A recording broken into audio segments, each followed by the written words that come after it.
Hey, YouTubers and friends, welcome to the House of Flash. So glad to see you all here tonight. Tonight, we have Kayla Johansson with us from Gold Rush Whitewater. From what I've seen on the show, I don't have Discovery Plus, but what I have seen and talking with her in some other Zoom meetings and on our friends Tim Grimes and the co-hosts and hosts over at Prospectors Radio. Oh, that reminds me. Thanks, Jesse.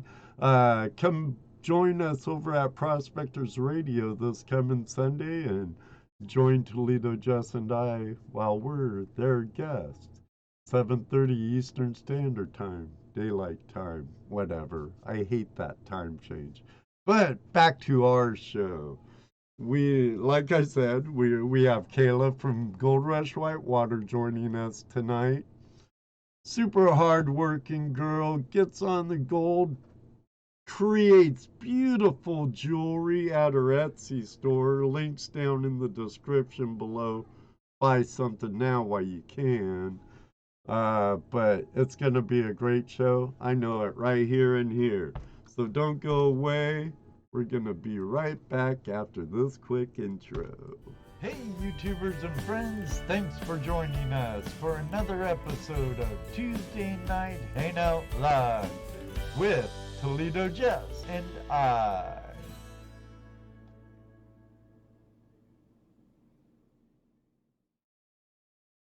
Call them out, say hi to them, and welcome them. And new people, we let them know, hey, welcome.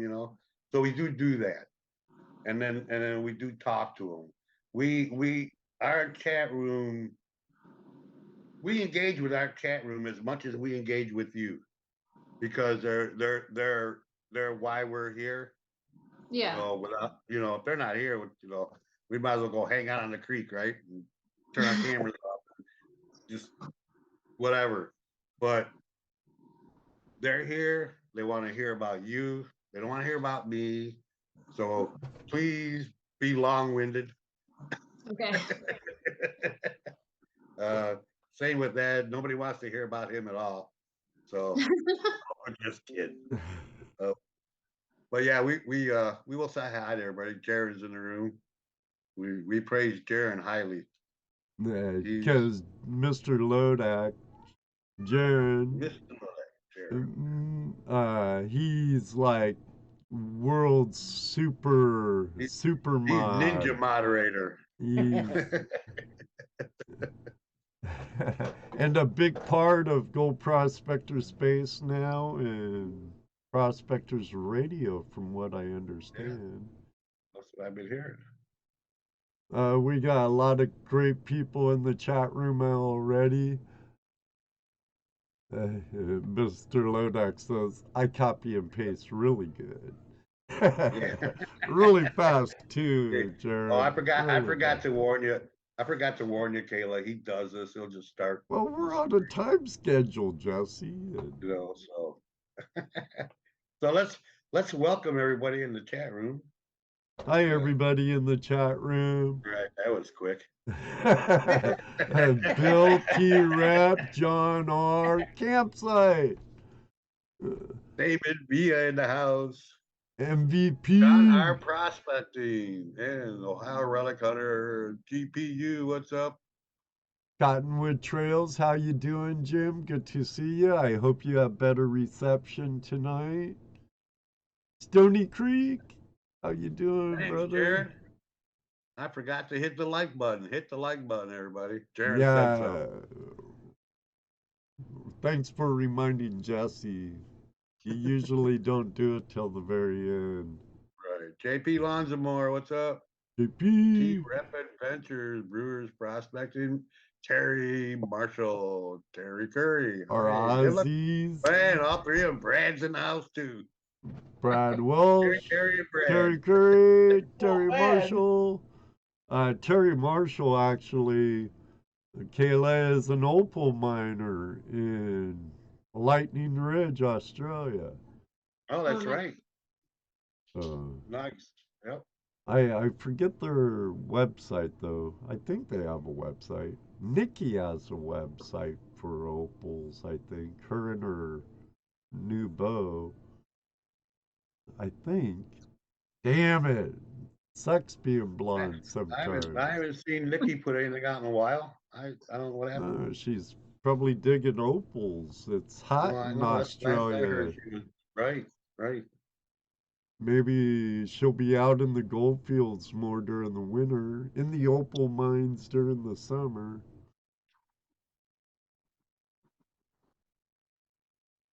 GoPro Unlimited, forgive me in chat, working with one hand today. Well, Jeff, I hope you didn't hurt your hand or something. Maybe it only takes one hand.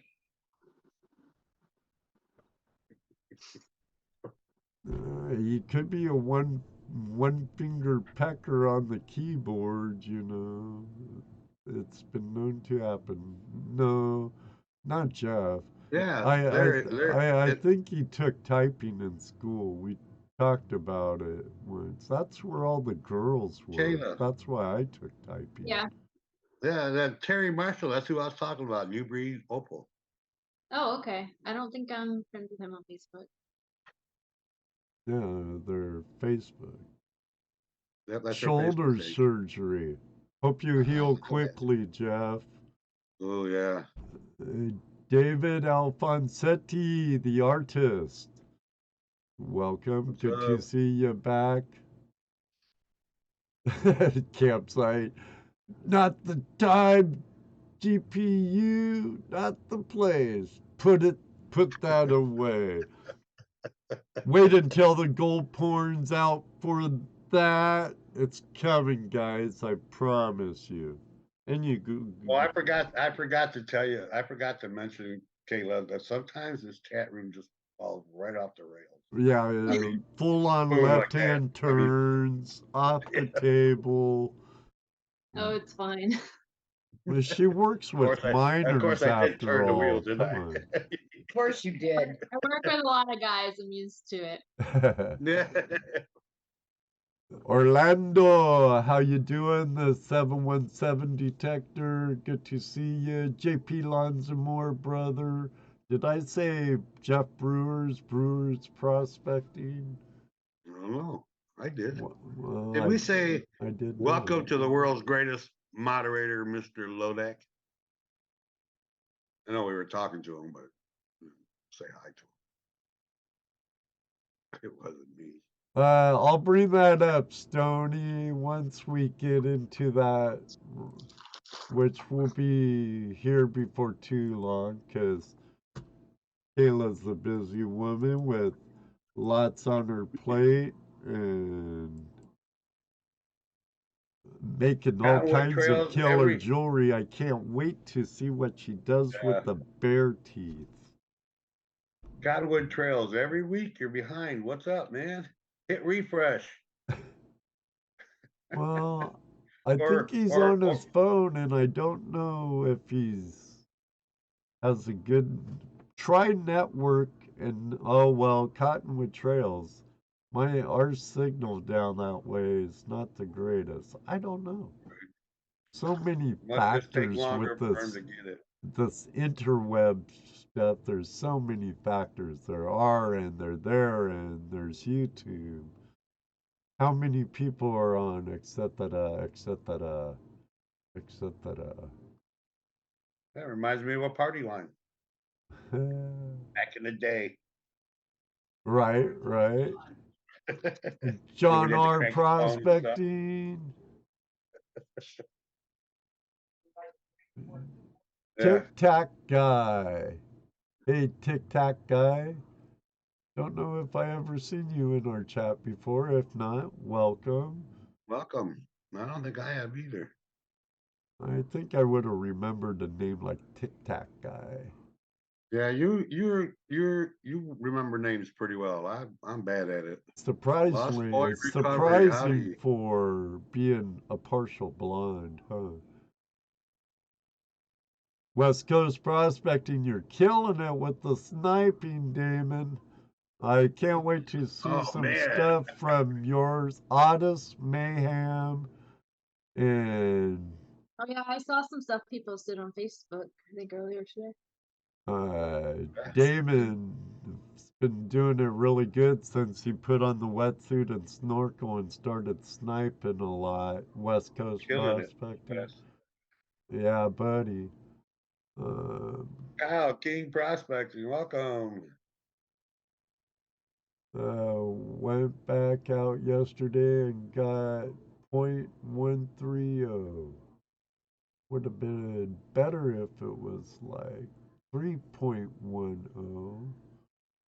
Good job. Always better when there's more, right? Always, always. Never enough, is there really? Yeah, well, looks like we got everybody. We miss anybody? We missed you. Oh, you know who we missed? We missed our lurker. Huh? Looks like I might be buffering a little. I swear that's YouTube's end.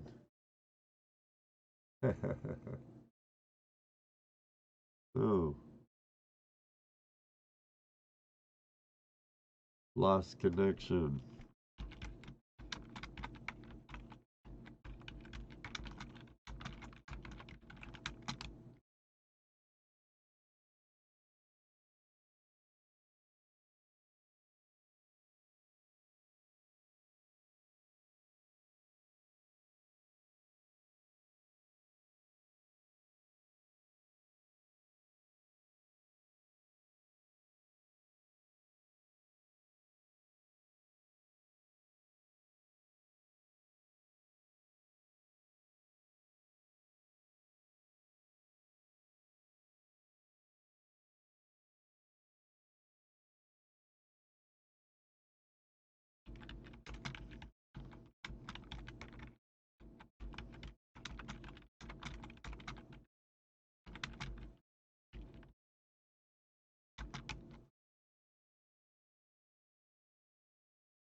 Very nice. That's Recording in progress. very comes back. Sorry. Thanks. Yep. I We're lost back. connection Just with my loud. service provider. There he is. Working now? Can't hear him. I Yeah, he's think we're on back YouTube. on. I think we're Not- back on. Can't hear Sorry, him on, everybody. Lost Zoom yet. connection on my end for some reason. Weird. Maybe the people working Okay, on the this is live street. for you. This is what happens live, you know. This kind of stuff happens. That's happened Oh a few yeah. times. Right, David? Right? Yep. Who brought when I up that have issues up four-letter here with service. word? Oh, I bet. It was him and not me. That word should be four-lettered, huh, Still- David Villa? Not on Zoom yet. Is it because of the weather that you have that problem? It Or was not? it was clear Yeah. and sunny. I live in a pretty rural area, Oh, okay. and Yeah, sometimes it's called I get a good Alaska. signal, and sometimes I don't. All right, I where live in a pretty were we tiny town. before I lost connection? See, I have my YouTube muted, Hmm. so I can't hear him. So I'm gonna have to let him know that Zoom. Oh, I was muted. Sorry. I was just getting ready to message Recording you. stopped. Zoom is muted, Ed. Yeah. Okay, where before my internet provider went haywire on me, I'm like, we're buffering a little bit, guys, and next thing I know, you're frozen, Kayla's frozen, Right, I noticed the same and thing. then everything went bloop, and I'm like, Yeah, and oh, I clicked. great. I clicked over to YouTube, and there was a blank screen, and Everything was just spinning. And it went bloop. Hey, welcome back, chat room. I'm glad you stayed with us. Welcome, Andy. Lost Boys Adventure or Recovery. Sorry, one of those So, weeks. anyways, just as that happened, I was getting ready to mention our lurkers, and we need to welcome our lurkers.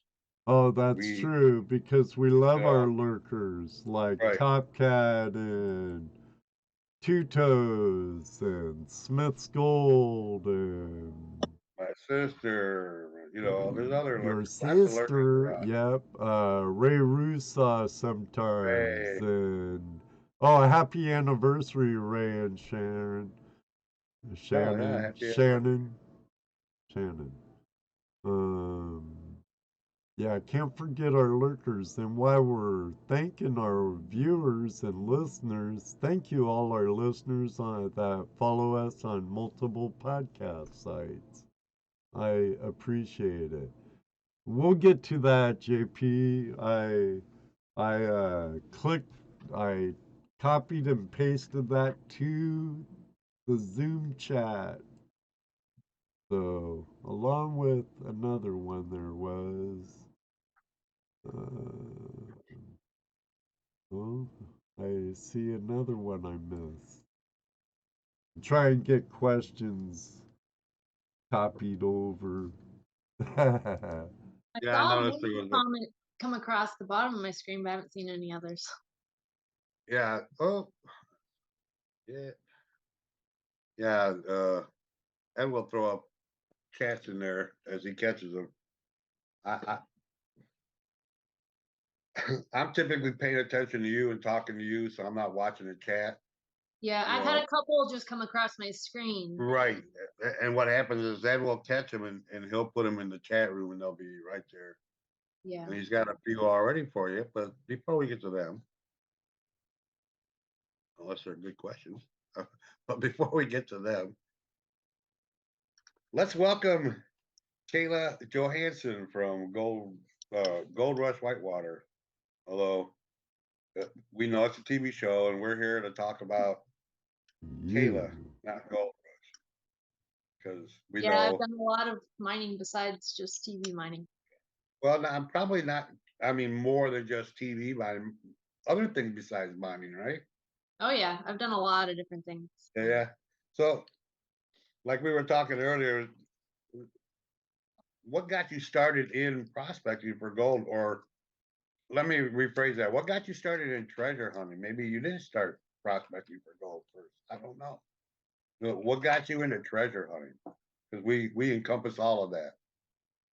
So I've always really had a fascination with just searching for things, and it didn't really matter what it was. I mean, I remember liking to look for things when I was a kid, and I think when I was about 8 or 9 years old, I was living in Nevada at the time, and I used to go explore old ghost towns and mine shafts with my dad out in Awesome. the desert.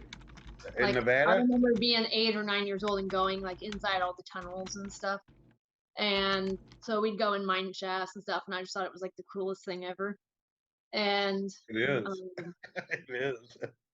then I was living in California. I think I was about 17, and I used to go camping with my dad in the mountains all the time. And this was before they had banned dredging in California.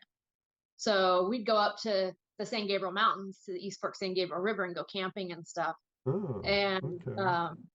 I would see all these guys out there with their dredges, and I got really interested in gold panning. So I started just fiddling around with it a little bit when I was 17. And then when I was 18, I found out that my grandfather, who lived in Arizona, was also into gold prospecting. And he used to pan for gold a little bit on the side for like extra money. So I went and spent a week and a half with him out in Arizona, and he taught me a little bit more about panning and stuff. And then it just kind of went wildfire after that. Like, kind of became I got the fever, huh? yeah, it became like a way of life, not just a hobby. Right. And then You always hear I moved to Ed North say Carolina. it's a lifestyle. It's not a hobby. It's a lifestyle. Yeah, like it just became who I was. Like it wasn't Right. just fun. Like it just became who I was. And later that year, I ended up moving to North Carolina, and did some research and found out that North Carolina was the #1 gold producing state before the California gold rush. So I started doing lots of research and footwork, and I used to do all kinds of mind mapping and studying old reports and all this stuff, and started really panning a lot, and then started sluicing. And then next thing you know, I bought a dredge. Next thing you know, I bought another dredge. Do it up on. And then I bought another dredge. And it just kind of consumed me. Well, and it's funny too, because they didn't stop mining in North Carolina because they ran out of gold. They just stopped because there was more gold out west. Exactly. So it's not like they ran out of gold there. No, there's Not like- still plenty of gold out there. I was finding, I Right. wasn't finding enough to like make a living. I wasn't doing it full time. I was doing other things for work, but there was still plenty of gold to be found. I found gold every single time I went out, and I was finding nice pickers, all kinds of stuff. And No doubt. then I decided to move to Alaska to do it full time. And I've been here. This will be my 4th season that I've been going full time. In Alaska, 4th season besides the show, right? Well, including, because Including. the right. show isn't all the mining I do throughout the year. I actually Right. get a head start before their season starts, and I dredge after I get back home. So You're not done when the show's over. I'm not done when the show's done. Well, that's good. When they call it quits, I don't call it quits. Right. I go until I get actually froze out. Gotcha. Now I forgot what I was. Oh, I know. I got curious when you talked about. Yeah, okay. Gold's doing pretty good right now. I see. It's at 1943. It was at 2009 the other day. Yeah, but I mean it's still up there. It jumps more up or and less. down. Yeah, I look at it every once in a while. So we know that the show is not the only prospecting you do for gold. Do you do other type of treasure hunting? I mean, because a lot of our community, they do metal detecting, they do magnet fishing, they do bottle hunting, those types of treasure hunting. Do you do any of that? I actually do all kinds. Oh, okay. Well, good. You're part of the hand then. We call it the hand of treasure hunters. Yeah, I can feel my hand with the different types. So obviously gold prospecting and gold mining is definitely a big one, but I'm also a really big rock hound. So I dig quartz crystals and all different kinds of mineral specimens as well. And I also used to look for old bottles and old dumps and stuff like that. Oh, Nevada's awesome for old bottles. Where? Nevada, yeah. That's awesome for old bottles. And especially if you find them out in the desert where they've been baked and they get all that. Purple. Oh yeah, that's so cool. And then I also do mushroom foraging. So I like to collect wild edible mushrooms and stuff like that. So anything basically that I can go out in nature and look for, I like to look for. Indian artifacts. Yeah. I have a lot of Indian artifacts. Cool. I used to walk like all the farm fields and stuff when I lived in North Carolina. And so I have a lot of arrowheads and spearheads and stuff like that too. Nice. Awesome.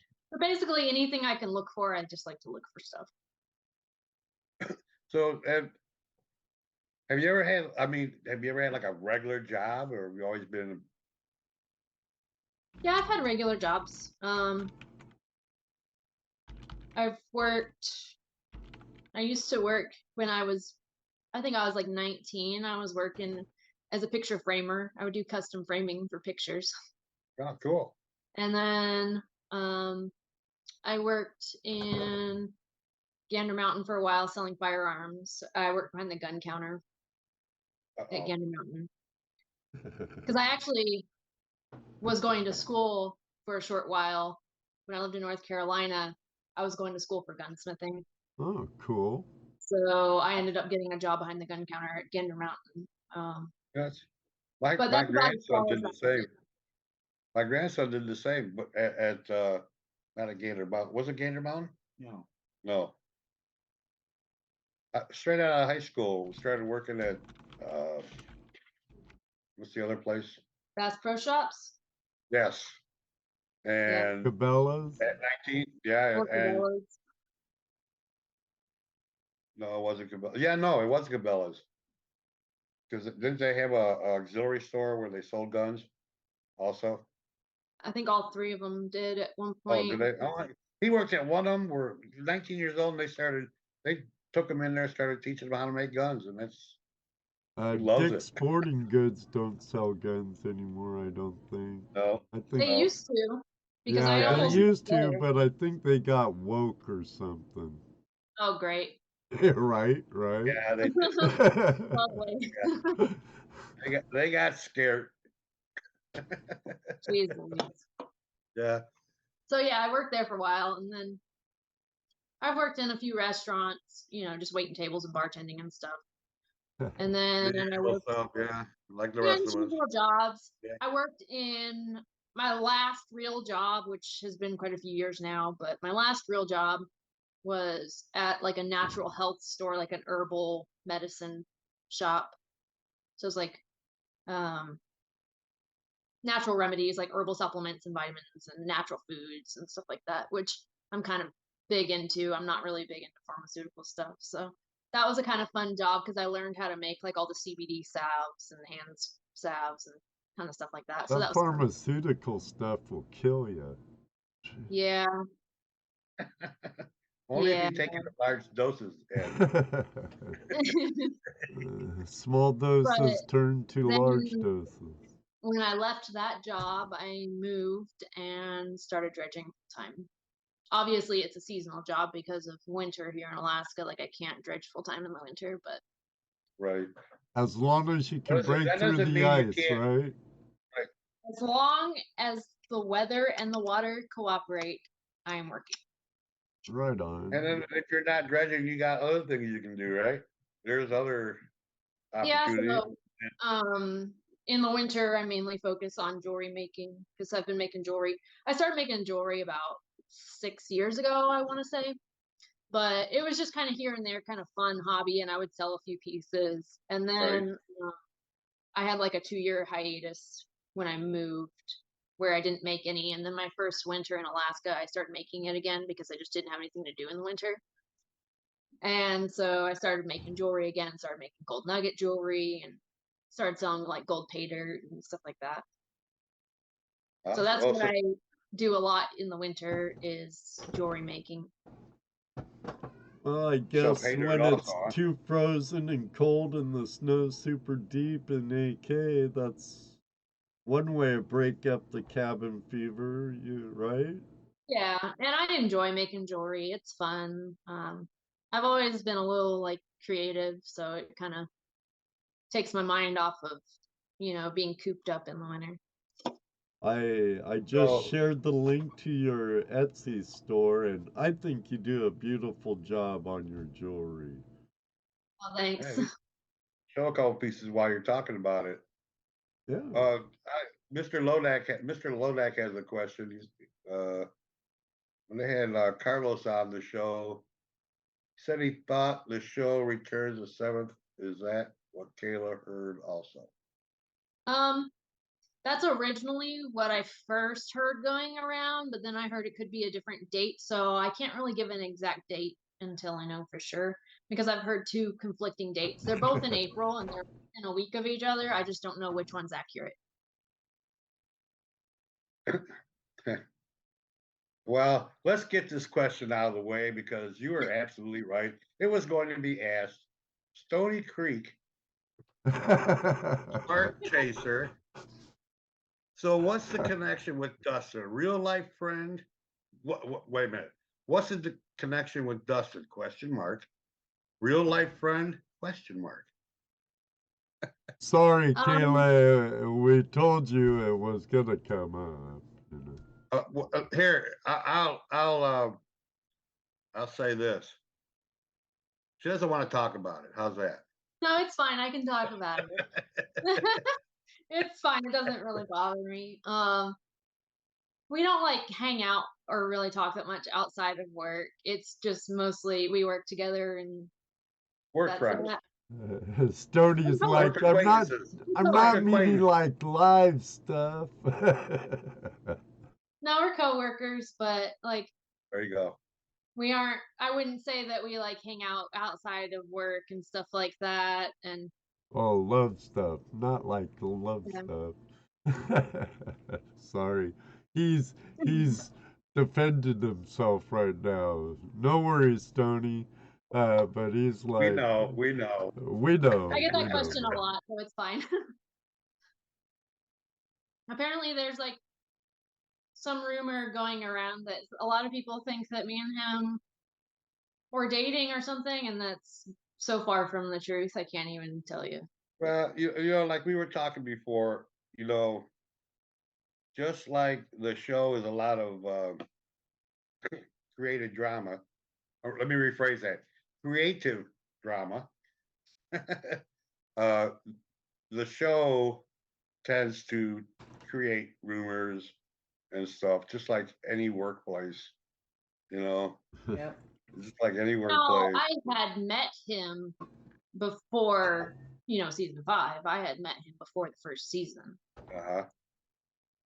because I had actually been asked if I wanted to do something like that a long time ago. So I had met him a long time ago, but we did not keep in contact throughout the years in between. And then he reached back out to me and asked me if I wanted to help because he needed somebody to come and help once Fred left the show. Stony Creek also says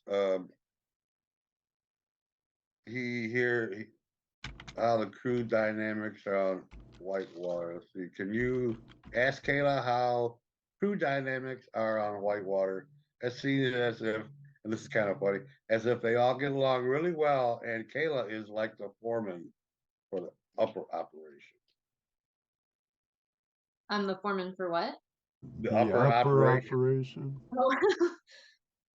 Me and my crew, for the most part, got along really well. I think the one person that I butted heads with a little bit the most on my crew was Scott, and I think it's because on my first season on this show, he thought he was going to be that crew boss, and he didn't get the position, and so there was a little bit of a power struggle there. But like me and Paul, we got along really, really well. We work really well together.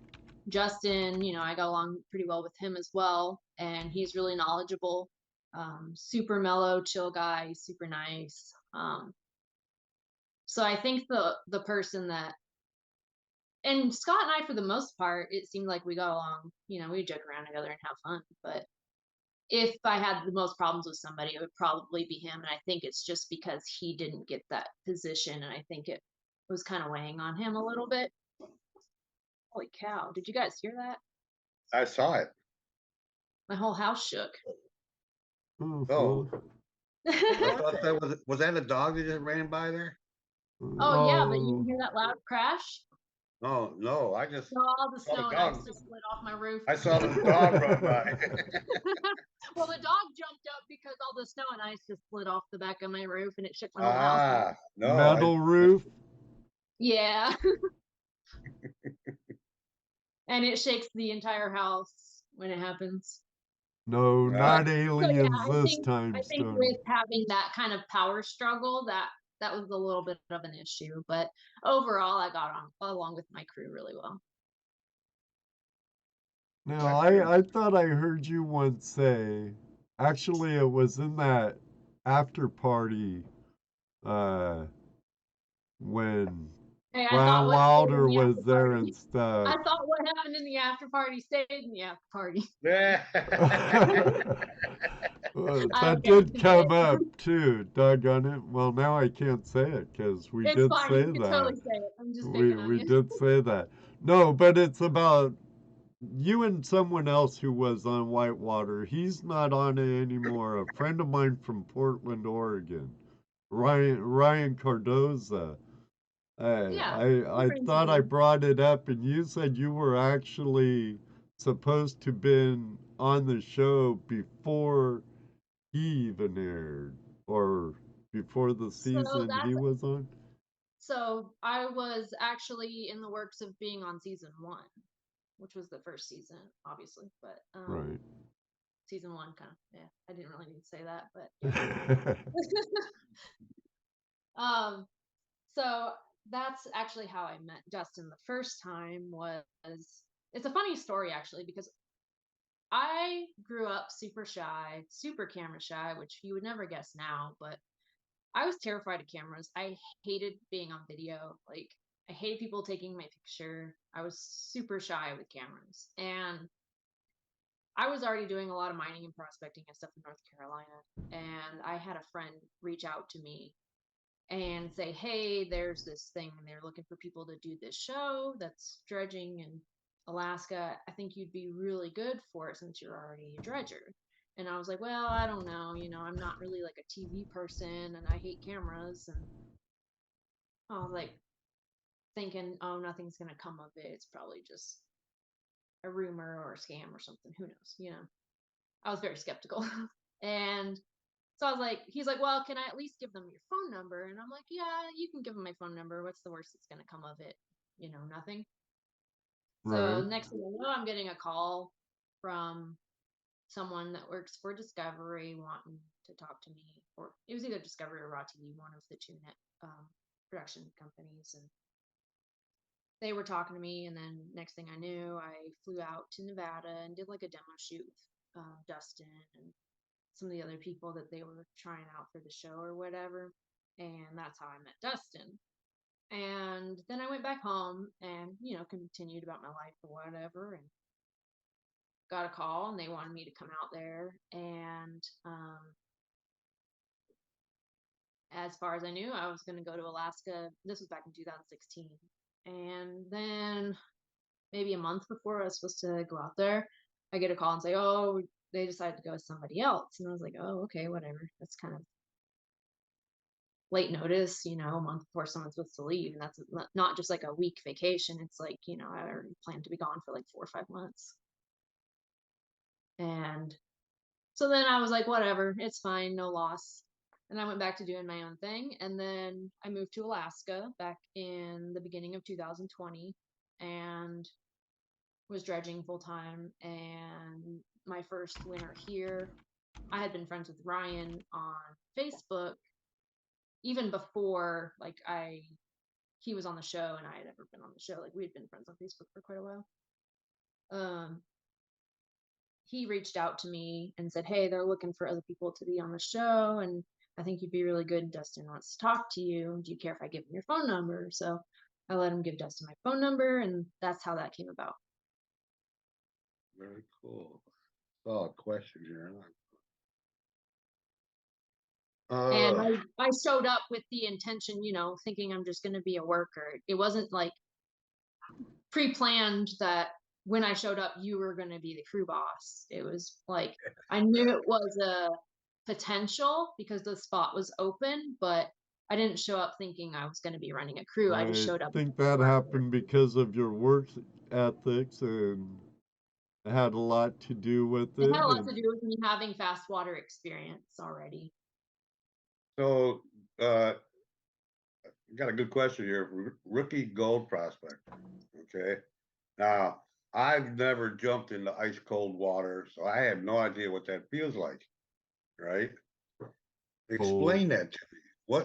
What, tell us what it's like diving into frigid water. Does your adrenaline kick in so you don't notice, or is it constant torture?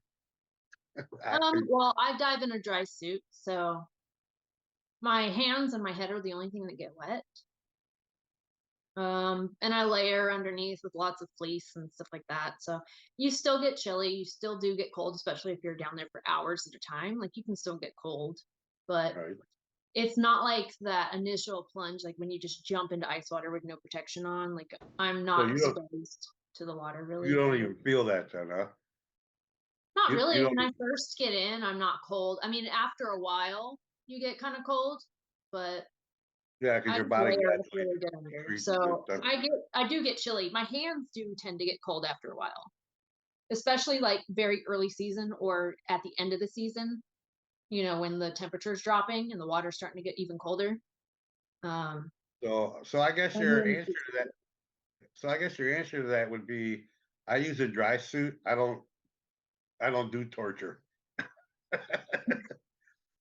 Well, the other guys, they use a hot water suit. And Right. I've tried the hot water suit, maybe 2 dives or something. And I mean, it's comfortable, but I prefer a dry suit. So And when you get in with a hot water suit, when you get in initially, you do have that surge of cold water that comes in, and it's cold. let's But go. it doesn't last long because you have hot water pumping into your suit. Right, heats that water right up. Yeah. So, but I prefer a dry suit. And the reason being, well, there's multiple reasons, but one reason is when I get out of the water, especially like, so I've been dredging when it's been like 10 or 9 degrees outside. I don't want to get out and like have to change and be soaking wet. Right. So I get out of the water and I have clothes, like I have fleece and stuff under my suit. So I can get out, take my suit off, and I have clothes on. Yeah, you Right. have a base layer I mean, my on. hair is wet, but my body's not wet as long as I don't have a leak. Your in my core is suit. still warm. Yeah, so I might not be warm, but I'm not changing outside, soaking wet in the cold. So that's one thing that I like. Another thing that I really like too is I'm not tied to the dredge. Whereas the hot water suit, you got to be near the dredge. You have to have a dredge running to be in the water with a hot water suit. I can go sniping, or somebody else can be dredging, and I can just get in without being attached to the dredge at all and just move rocks. So there's a lot more freedom Yeah. with wearing So a you can dry be in the suit. water with them while, helping them out and not have to Exactly. be tied to the dredge. And Exactly. As you long as said, it's not deep. Obviously, if it's deep, I right, have to go on air. But right. I don't even need to have a dredge running to be in the water, because as long as it's shallow and I can snorkel, I don't need hot water. You don't have that umbilical cord connecting you more than the air compressor. Why have an extra lifeline to the dredge, so to speak, if you don't need it? Yeah, so like say I want to get in and just help move surface rocks. You know, I could put a snorkel on, and since I don't need hot water, I can move anywhere. You know, they're limited to the Right. range of their umbilical, but I can move anywhere and I can move those rocks while someone else is in the water dredging, and, you know, be detached from the dredge. So it just gives you a lot more freedom and versatility. Like I said, I can go sniping and not bring a dredge and still use the same suit. So Well, I'm telling you what, Kayla, lots of questions here for you tonight. I'm serious. Neither would be. Joseph Smith wants to know, says, I'm friends with Matt Hague, Hege. I hear that you kind of taught him. I don't know who that is. So I don't remember the name that he said. What's the Matt, last name? Hege. First name Matt. Hedge? Matt Matt That sounds Hedge. familiar. I think I remember that name. Hedge. Yeah. So I actually used to have a guide service. I used to take people out and teach them how to pan for gold, and teach them how to read the creeks and set up a sluice box, and, you know, teach them about the different mineralization, stuff like that. And so I took a lot of people out and taught them how. And I also did a few like GPAA meetings, and I taught people how to pan and how to sluice and stuff. And then I did a couple with a local rockhound group where I took some groups out and taught them how to pan and how to look for gold. So I've taught a lot of people actually how to pan for gold. I That's a like cool deal. panning lessons. I do Doing too. those. We like, that's one of the things we like doing also. We do Cub Scouts, Boy Scouts, we're Ed and I and Dana, our buddy, we're usually in the panning booth at GPA shows in the area. That's where you'll find us most of the time, in the booth, teaching people how to pan. That's just so much fun. That's a blast. Yeah, I did a demo at a Boy Scouts event Oh, as well. That's fun, isn't that it? too. Yeah. Yep. So yeah, I We- used to have a guide service, and I take people out, like out in the woods, and take them to the Mhm. creek and teach them how to pan, teach them how to set up a sluice box, teach them how to read the creek, all that. Right? That's fun. Oh, Campsite 419 wants to know how you came up with the name Peking Doe. So a lot of That's people how think it's he kind of a became weird part name. of your fan group. That's how he became a fan too. So a lot of people think it's kind of a strange name because they don't really know the story behind it, and it's it's a doe, like a female deer, not like pizza Correct. dough, like Right. Homer Simpson Right. dough. Oh, Don't. P-O-E. So it's like a female deer, like a doe, Right. and then peeping, like as in looking, not like Chinese chicken. He's got it spelled Peking. Peking dough. Yeah, I know. It should be The reason I named my store that, I used to do, like I said, a lot of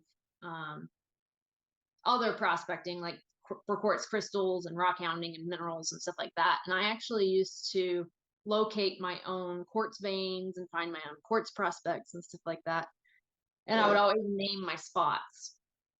And I had one spot that I found that had this giant quartz boulder, and I wasn't finding hardly any crystals there. And then I found this one patch of moss on the boulder that I ripped out. There was a little hole, and started chipping around, and there was some crystals in there, and I took it out. It turned out to be like a big pocket full of crystals. And so I named that one the Mouse Hole Mine. And then I had another place that I found that was unnamed, and I had been digging there for a while, but I just couldn't like figure out or settle on a name for it because nothing just came to me. Like when I would name stuff, it would just come to me. Like I Right. couldn't force it; it would just come to me. And so I was digging for quartz crystals here, and I had a big hole going. Like if I was kneeling down, like digging, I was below the surface level. And so I'm down there digging, and I could hear something crunching in the leaves. So I poke my head up, and there's a doe, a deer standing there looking at me. And she just kind of like stood there for a few minutes and like kept stomping her foot and like kind of snorting at me. And then she'd move over a few feet and like stand there for a while, stomp her foot and like snort at me. And she kept doing that all the way around the hole. And she hung out there for several minutes doing that and just staring at me. So I was like, that's the name of this spot, Peking Doe. Peking Doe. Cool. And so when it came time to open my Etsy store, I didn't know what I was going to name it. And it was a toss up between the mouse hole or the Peking Doe. And I ended up going with the Peking Doe I like because I wanted Peking it to Doe. correlate with something that I was Cute doing name. outside. Very cute name. Yeah. I like your choice, Yeah. Otherwise, it would have been mouse hole mining and jewelry. So Mouse you're in hole? mouse hole jewelry. I don't know. So you're you're a rock hound also. Yeah. Do you belong in any clubs? Rock hound clubs? No, you said you just I've never been like a huge club person. There was one club in North Carolina, and I would attend some of their digs and meetings and stuff. And but I've kind of always been a solo. right. Like I like going and exploring and discovering my own things. But there was a couple, I think there was 2 rock hounding clubs that occasionally, I'd go to their outings and stuff and have fun. It was a great way to meet other people that were into the same hobbies, but I've always been a little bit of a loner. Yeah, I hear that. Yeah. I can relate. Another an advantage though, for someone like me doesn't want to go out and spend thousands of dollars on equipment, you can join a rock club and use their equipment, like Oh that's yeah. what No, it was definitely fun. Like when I did go, there was and you learn. and I'd go to some of their meetings, and I participated. They would do a gem and mineral show every year, and I'd participate in their shows and stuff. So I'm definitely not knocking the clubs. They're awesome. I just Right. more times than not, I would end up doing solo stuff. Right, but like for people who aren't sure, that's a good way to find out whether that's something you really want to do without Oh, huge definitely. expense. You know, you go into their shop, they'll teach you how to cut and polish and, you know, metal work. The club that we belong to, They do teach you lapidary and metal work, stuff. everything, all the lapidary, and you know, so it's worth it.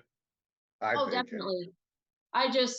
I'm more of a in the field kind of person. Like, Sure. so I was Well, always just exploring and doing the footwork. I right. really enjoyed personal like discoveries. So like I liked going out there and discovering things that no one had dug yet. And that's what I really like got a kick out of, was discovering new places that no one had dug. Right.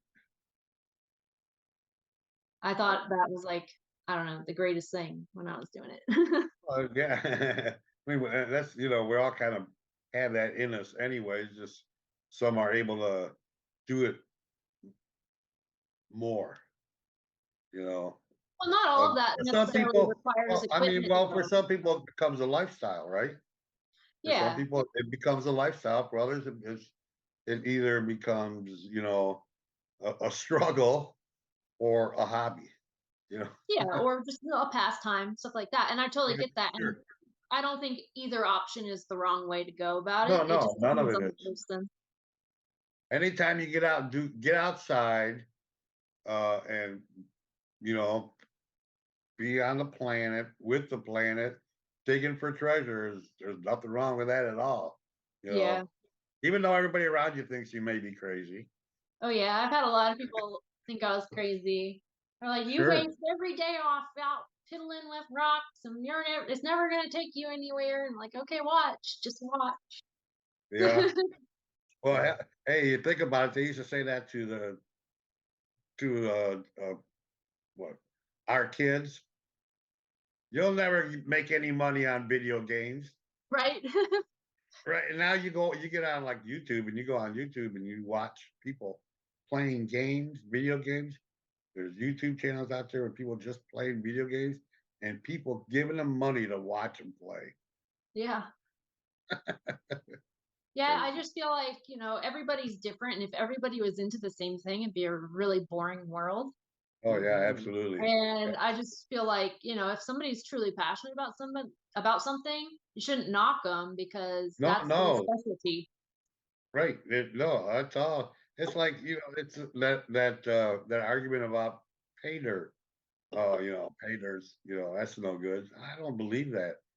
Pay dirt has a purpose, you Yeah, know. I mean, So, it's not for like people like me, like oh no, that go out and dig my own gold. It's right. mainly for like people that want to use it as educational. They want to teach kids how to do it. Or maybe they're incapable of getting out anymore due to an illness or an injury, and they can't really get out in the field, or they live in an area where there just isn't gold around. There's so many different variables that Sure. and it I makes mean, people happy. right.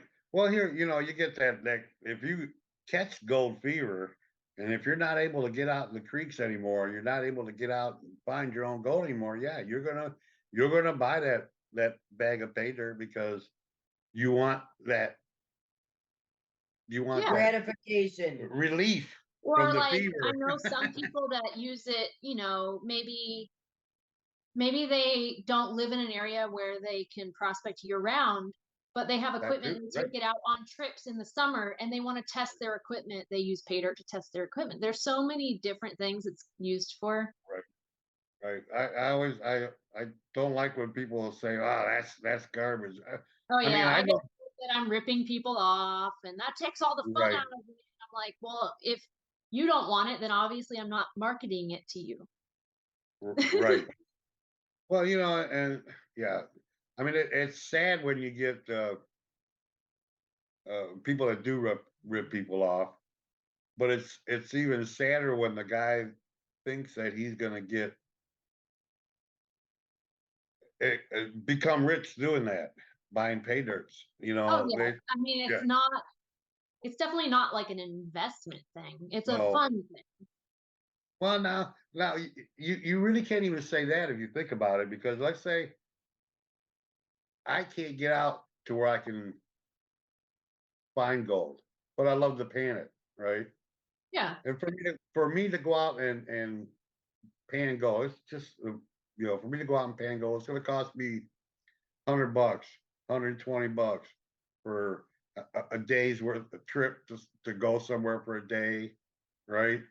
My gas, everything. I come back, I got a half a grand, Yeah. right? But I'm happy because I got to go out. And that's good. But that's not an investment either, right? Yeah. It's just Well, time. you get these people It's that having fun. in the mentality that think they're gonna buy pay dirt to buy gold as an investment, and that's just not No, it's feasible. not going to work that way. Yeah. But it's not a waste of time either. No, not at all. It's No, for because fun, today and you if can it buy brings you enjoyment, then it's not a waste right, of time. right, and money wise also because today you can buy that gram uh, bag of pay dirt for $65. Next year, that same gram is going to be worth $100. So it's not like you really losing anything. It's not as much. It's not as fun as going out, but it has its value too. I mean, Oh yeah. think about if you started buying pay dirt 5 years ago. Oh, when I first started prospecting for gold, I think gold was like 600 an ounce. Exactly, you still had all that gold. You still had it now, right? So but that's the only. But as far as a straight up investment, no, not money for money, no. But Yeah. it has other value. Exactly. And that's what I was trying to get at. Like people that maybe can't get out, or they might be disabled and can't do it anymore. They used to, but they can't anymore, or they're sick, or they want to teach their kids or their grandkids, or take it to a Boy Scout event, things like that. I did a painting demonstration at a family reunion. Yeah. Just because everybody thought I was crazy. Or like, They had people fun. that watch the gold shows, they're not all of them are gold prospectors, but they think, Right. oh, that might be fun. And so they want to buy a bag of pay dirt just to experience it. Sure, absolutely. Yeah,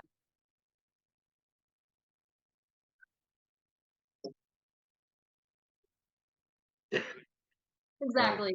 So And it's not necessarily like people get so much backlash about pay dirt and like ripping people off, and it's like, no, it's providing a service for people that necessarily can't get out and do the real thing. sure. Who was it? Just said something in the chat. Yes. Says I've made money on pay dirt. John R. Prospecting says I've made money on pay dirt. Sure. It's not that you can't. You can definitely make money on it. I don't think that you could make money buying pay dirt.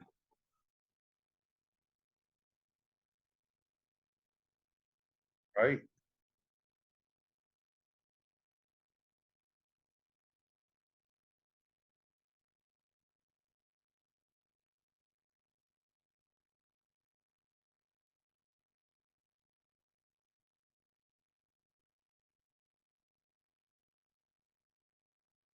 And I'm not saying it can't be done, but it's hard to go into it with the expectation to make more money than you spend on it. Right. Not buying gold and selling it. You got to buy it if you're going to make some money on it. Of course, costs you a lot Or of buy money. raw gold when the market's down and Right. then wait till it spikes and sell it. Yep. But Yep. it hasn't been that down in the last few years. I think the lowest it's No. gone down in the last 3 years was 1650. Right. And everybody was scared then. Oh no. And I'm just like, this is still $1,000 more than when I started.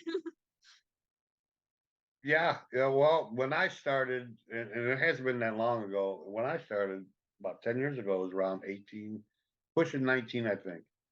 Yeah, we had that spike, I think, Yeah. back Right. in That's when I 2012, I want to say it was. something There like was that. Yeah.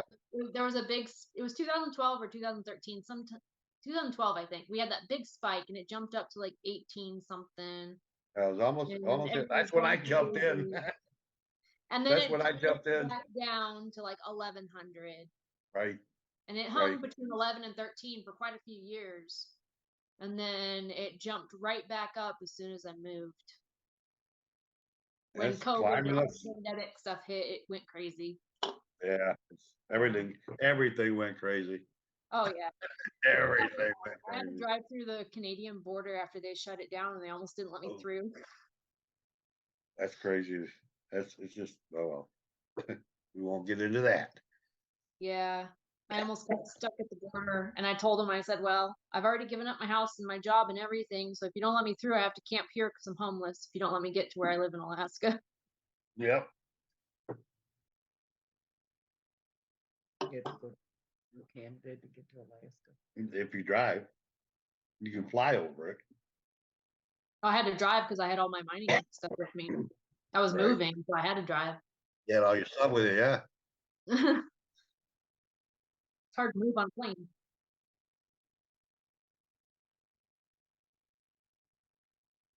Well, the ferry is also, if you have a trailer and a truck, it's insanely expensive. And when I drove, so I don't know if you guys remember this, but like when COVID hit and the gas prices tanked, Mm-hmm. and so I was driving across country. I drove from North Carolina to Arizona, then up to Idaho, and then all the way through Canada up to Alaska. And I spent $990 on gas, which is really good.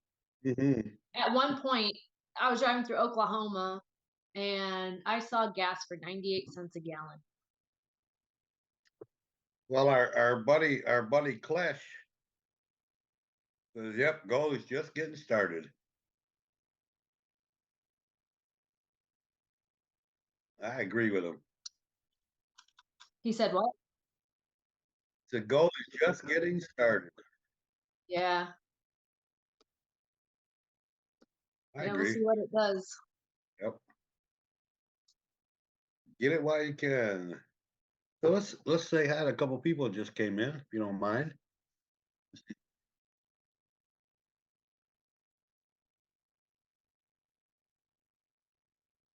Jonathan Friend of Black Mass Pay Dirts. How you doing, Jonathan? Klesh just did a video short on his pay dirt. He does pay dirt reviews, doesn't he? Clash Guitars, yeah. He does a lot of things. Yeah, that he does. He does a lot of things. He does a lot of things. You I get thought I on saw his YouTube. videos on pay dirt reviews. From what I understand, he makes a totally excellent guitar too. Oh, nice. Handcrafts electric guitars. Yeti Mountain Trading purchased one or acquired one. Sounded really good though too, Clash. Sounds good. Good work. I like the style of your axes. Miller Prospecting does a lot more. Well, yeah, but that's sort of Dylan's forte is pay dirt reviews. John. Brad says he thinks it's going to get up to about 3,500 soon. Oh, was it Terry or Brad said it was 3,000 in Australia yesterday? Well, their dollar is like 1.5 of ours. Is it? I think it's like one something. It was, okay. it was Terry Two Marshall. R's, so that makes sense. What, you mean the world doesn't use a dollar bill? Mr. Lodak said he'll bite his tongue on prices. Yeah, the only thing he'll say is chart. Terry Fife, hello, welcome. Hey, Terry. He's from North Carolina. Oh. I think he's a friend of mine on Facebook. He used to be. Before I went to California. Don't get along with him no more? No, remember I my account got hacked? Oh, that's right. I lost a whole page. I saw a comment come across the bottom of my screen like earlier towards the beginning, and somebody said to ask me about my shirt. Oh Oh, yeah. yeah, that was before I lost connection with my server. So Or my shirt is Uari. It's Uari National Forest, El Dorado Outpost. And it's one of the areas that I used to do a lot of panning and stuff in. So I had to support North Carolina. yeah, I believe that Wasn't that JP? that was JP that was saying that. I remember seeing that too. Yes, Yeah, you it was are, one of the first Jersey comments Ray. I saw. So I thought I'd respond to it. Oh, Very, okay, thank you. very cool. Because I tried to find it after we got connection back, and I couldn't find it. Yeah, I remember seeing it right before you blacked out. Yeah, it was JP's.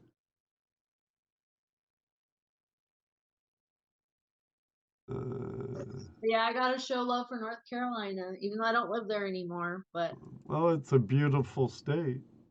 I did live there for 13 years, so I spent a lot of time there. Yeah. I lived in a lot of places.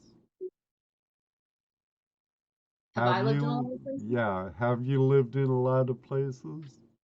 Alaska is the 8th state that I've lived in. Cool. So I kind of had a wandering spirit myself. I've lived in quite a few states. yeah, most of them were on the West Coast. I was born in Texas, actually, Hmm. which Yeah, I what see a part? lot of things about me online I did used to live in California, and I see a lot of these. It's really funny when you make it on TV and you see articles about yourself that are totally inaccurate. It's hilarious. Because you're like, I wasn't born in Cypress, California. I used to live there, but I wasn't born there. Like they just say things that it's just kind of funny to watch. I was actually born in Texas. And then I lived in Washington State. I lived in North Carolina for a short while when I was a little kid. California. I've lived in Nevada, Oregon, Arizona, and North Carolina. Well, I've lived in a few of the same states. Texas. I'm from California. I'm actually a native California. I claim Washington as home, though. Yeah. I lived in Texas, Arizona, a brief stint in Nevada, Massachusetts, Maine, New York, or not Maine, Massachusetts, New Hampshire, New York, and now I'm in Ohio.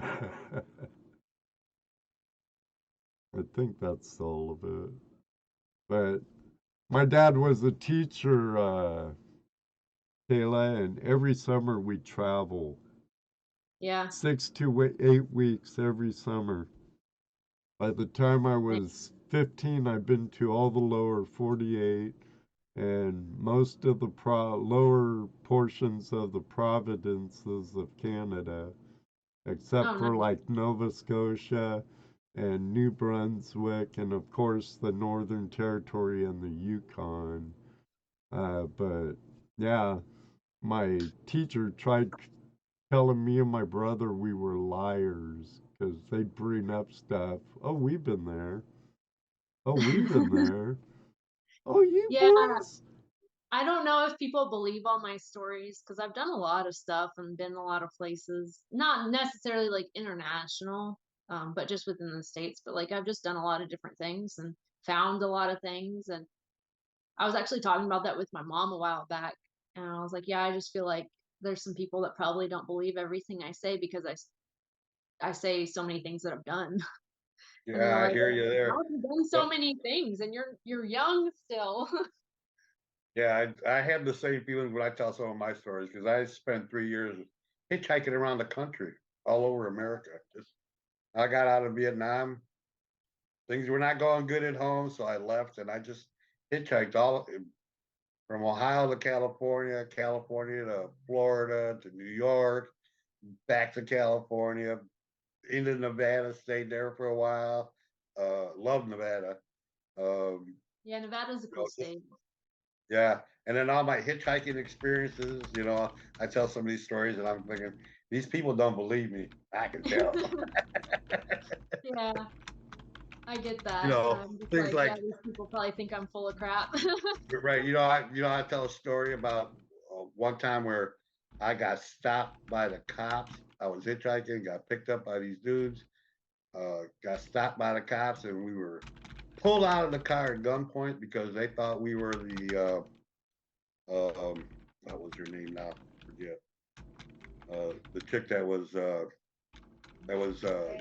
Patty Hearst. Oh wow. They thought Patty Hearst and her gang was in this car that, that was riding it. Oh my gosh. Yeah. So yeah, I got hard stopped by stuff. cops one time. Nowhere near as cool as your story, but I got stopped one time. And I was like, what the heck did I do? I didn't speed. I used my turn signal. Why am I being pulled over? But you know how you just get nervous whenever you get pulled over. You're like, oh Oh no. sure. Hell, all I gotta do is see him come behind me, and I'm I'm like, nervous. oh God. So I'm like freaking out, like, oh no, what did I do? Why am I in trouble now? And it was funny because the cop got so embarrassed because as soon as he saw me, he realized I wasn't who he thought I was. He was like, he didn't even ask for my ID. As soon as he saw me, he's like, I'm so sorry. He said, I pulled you over because I thought you were driving a stolen vehicle. I said, no, this is my truck. And so he just like, I'm so sorry. He got all red in the face like a tomato. And like, he's like, have a great night. I'm so sorry for the inconvenience. He was so embarrassed. It was funny. Well, I got a better story than that one for being pulled over. I was walking down the street and got stopped by the cops because I looked like a suspicious looking character. And all I was doing was walking down the street. I've had that happen to me. In San Francisco. It was in California in Orange County. Me and my dad, we were walking home from the grocery store, and I was a teenager. I was like 16. You grew Walking up home from in the grocery store, and we're holding bags of food, and we get pulled over. They rip apart all our grocery bags. They make us take our shoes off. We're sitting on the curb, and they're like, "You guys match the description of someone that just robbed the liquor store." I'm like, and so back in the day, a lot of people don't really know this, but I was had to like been basically like Santa Ana or something. it was in Cyprus. Oh, Cyprus. Well, I can Not far understand from that a it. It was little. like right there by Buena Park. Oh yeah, my dad Area. taught in Buena Park. I'm from Anaheim originally. So I lived in Cyprus when I was a teenager for a while. The And hometown of No Doubt. yeah. So Granddaughter at the right there. time, like when I was a teenager, I was like really big into like the punk rock scene. So, you know, I had my hair dyed all crazy. Oh. But I had my hair like half blonde and half black. And I'm looking at him, I was like, there's not that many people in Cyprus that have blonde, have black hair. I did not match the description of somebody that just robbed the liquor store. That would be a bad disguise, anyways. I was just like, it was ridiculous. They were just harassing us. We were just walking down the street with groceries, and they're just harassing us. And Got nothing better to do sometimes. sometimes, yeah. Sound like our friendly police of Anaheim. But you know, some of the cops that I met out there were super cool and super chill. You just, Oh, you know, true. they're people too, and in any group of people, you have your rotten apples Sure. and you have your good ones. So Oh. I'm not like anti-cops or anything like that because I have met some really awesome ones. But with any profession, you honey. have good people and bad people. Right. But yeah, the thing that's funny to me is these people are anti-cops. For a second, they got anybody giving them any trouble, who's the first people they call? Yeah, The I know. cops. I know So it's silly. it's a good laugh. It's a It good is laugh. funny. Shoot, I was in my 20s and I was really bad about not paying traffic citations. And I let one go to warrant and I got arrested and I had my bank book with me. It was the time, you know, pre-debit card and all that. You actually had checks or a savings account, you know. Yeah. And I had my bank book with me, and the bank was on the way to the Anaheim cop shop. They took me to the bank. They escorted me in. They let me get my bail money. And I was walking home. I grew up like 3 blocks away from Anaheim PD. And I was walking home when my dad was coming down to bail me out. And he's like, "You have the money?" "Oh, they took me to the bank, Dad." I couldn't believe it. Yeah. It That's was crazy. funny too. The lady in front of me is like, "Why are those cops with you?" I'm like, "Oh, they're my escort." You should have said they're here so I don't rob you. Yeah, they're here to make sure I don't rob you. Right? Jeez, I wasn't witty enough for that. Where were you? Way back then. Yeah. But yeah, I've done a lot of things. I've been a lot of places. I've dug in a lot of places.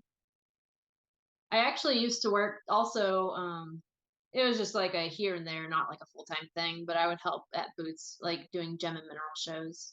And so I traveled around and worked different gem and mineral shows all over the East Coast, selling crystals and jewelry and stuff. And so now you make crystals or you make jewelry and stuff. Well, I was selling jewelry I made. Oh, well, you were, huh? Yeah. So has it become like a full-time thing? Well, it's not full-time since you're doing prospecting. There's nothing full-time for you anymore. Other than Um, prospecting, right? well, I do the jewelry year round, Yeah. but in the summer, I still make it during the summer, but it's not like an all day thing during the summer Right. because I'm mining, but I still Right. make jewelry in the evenings, even when I was the last 2 years, up at camp for the show, like sit around the campfire and I'd be working on jewelry. Has this been like the longest you sat in one spot? Tonight, Yeah. well, I mean, I sit, but I'm always doing stuff when I'm sitting. Well, yeah, well, I guess you're doing something now too, huh? Yeah. I have a hard Yes. time not doing anything. Yeah, I was gonna say you seem like the kind of person that you're gonna find something to do even if there's nothing to do. Oh yeah, I'm Yeah. good at entertaining myself, and Yeah.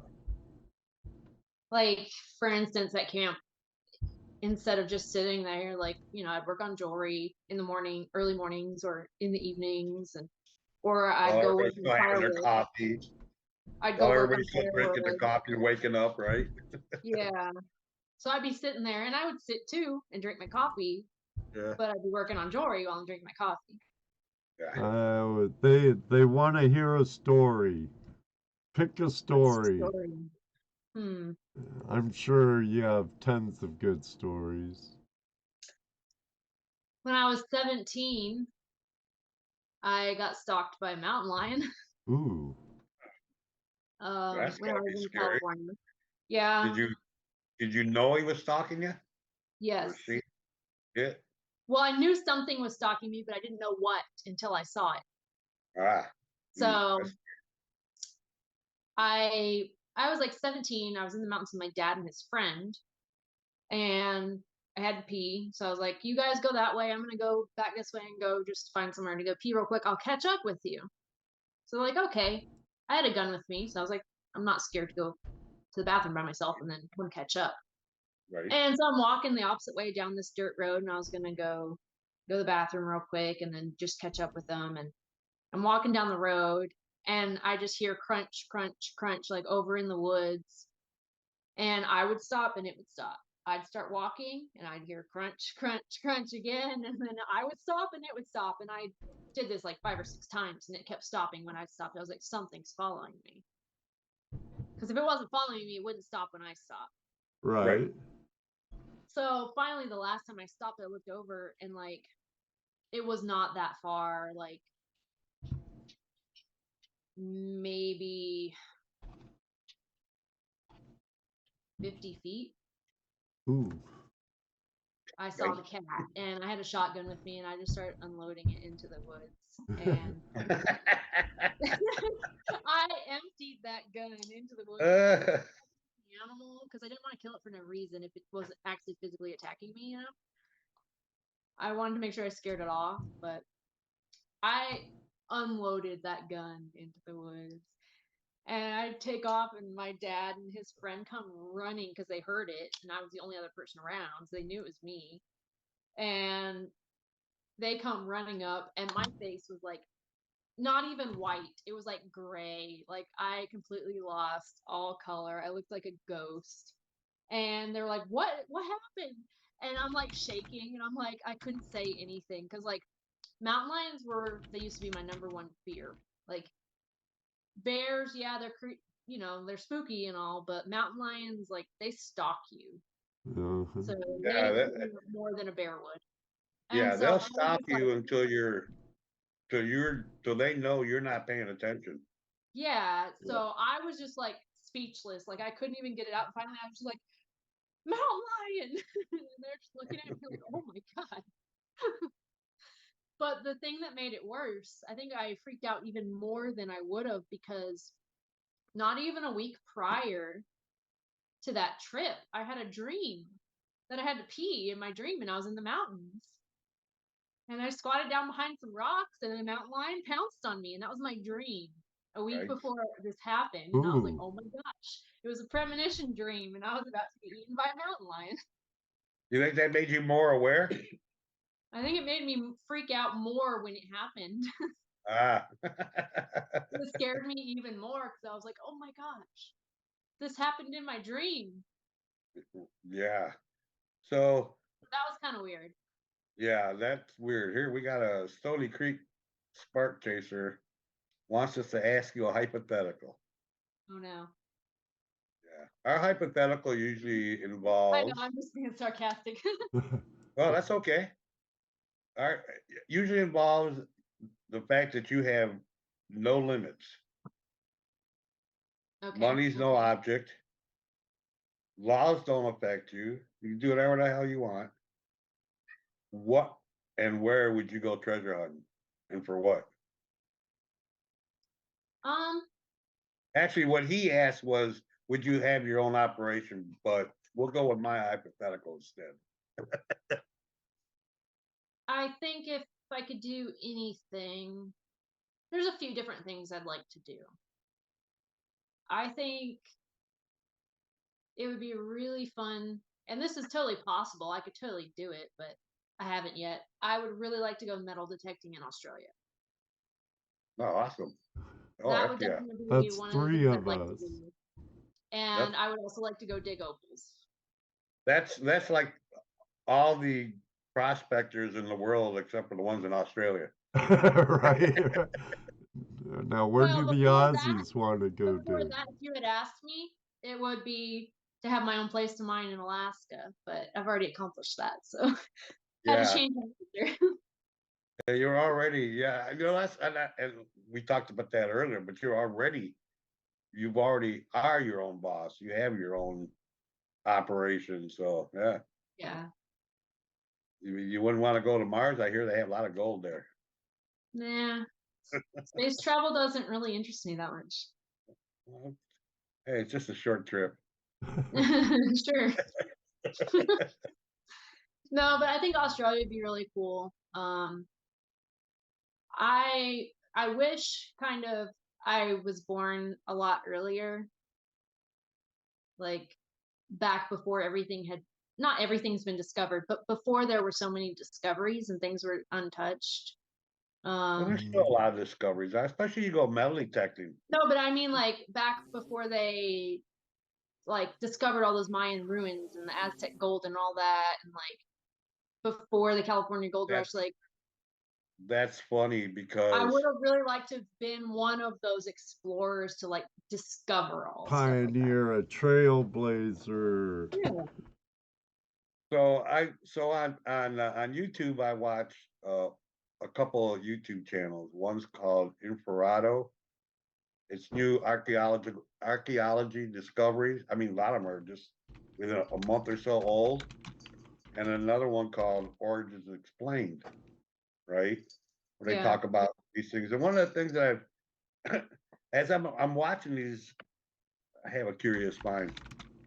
I wonder these people that we're discovering now, were there people back then doing the same thing we're doing now, discovering the people or things before them? I I mean, would were there? imagine so. You would think so, right? But where's that? Where's that evidence at? But maybe they weren't like. Whereas now there's a lot of monetary value that fuels that fire. Sure. Whereas back then that wouldn't have been the fuel for that fire. So I think it would have been less common because you just have to have people that would just solely be curious. Whereas now No, I agree, and I there's think such there a would still market for stuff like that it's monetarily fueled. So sure. I feel like Right. it wouldn't have been as popular. That's why all the grave robberies of the Yeah. pyramids and stuff before, before even our time. Well, it's Yeah. just just so because I have lots of theories about that. uh, but anyways, I just wondering whether archaeologists that are finding stuff now, the stuff they're finding now, did people from that time were there archaeologists type people doing the same thing?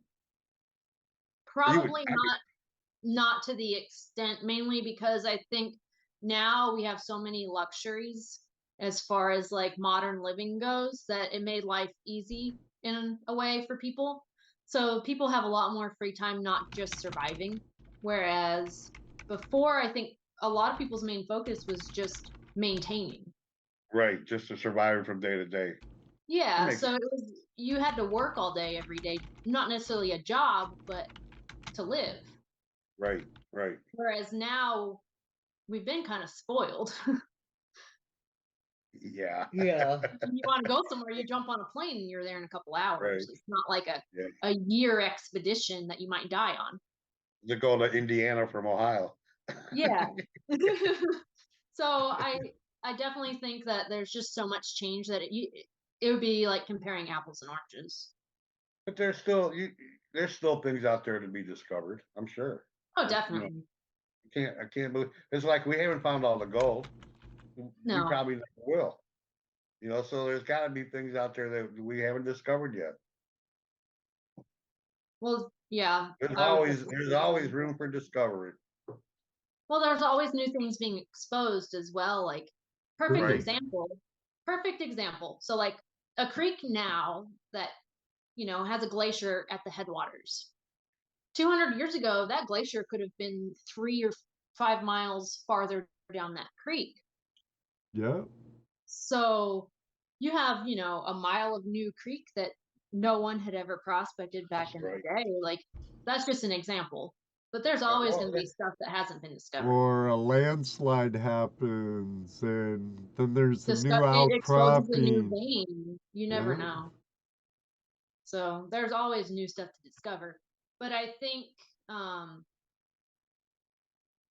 more than like a place, I would have wanted to pick a time because That was back to within like that was within your ability. Now, There would was you no have been limit. a Calamity Jane back then? Or would you have been more like oh, who's that young You lady? mean Uh, Annie Oakley? Annie Oakley. Yeah, Annie Oakley or a Calamity Jane? I don't know. It's hard to say. I feel like it would have been really cool to explore. I mean, obviously there was different dangers and more dangers in some ways than there are now, but now we have new dangers they didn't have back then as well. So They have different I mean, the dangers. world's Not always revolving, but there was so few regulations and limits compared to now. In a certain sense, travel and, things like that definitely would be a limitation or a slowdown for you back then. But right. as far as like somebody telling you, no, you can't do this way, Right. there wasn't that much that you couldn't do if you really wanted to do it. Right. Might not be successful, but Well, there was a lot of people that weren't successful, back yeah, then. there were more people that weren't than were. Right. And not just in mining or gold prospecting, just in life in general. Yeah. More didn't succeed than succeeded, which has always Yeah. been the way it goes anyways. Yeah. That's true. So how about showing us some of your jewelry? We've been talking about it all night, kind of, and kind of skipping around it. And I know these guys Yeah. want to see Yeah, some it gold. came up. Gold porn came up a couple of times from our gold pornaholics, Everybody's our been gold in the room. addicts. We got a couple of them, breathing really heavy over here and on their gold porn. So my most popular thing that I make all different kinds of jewelry, but the most popular thing that I make are like a tree of life type pendant with a gold nugget intertwined in the tree trunk. And that's like my best seller, but I make it with all different kinds of stones. But I'll show you a few examples. Like here's an amethyst. I don't know if it'll show up that great. Oh yeah, there you go. That shows up nice. But they have a gold nugget in the tree trunk. And I do them out of like different turquoise.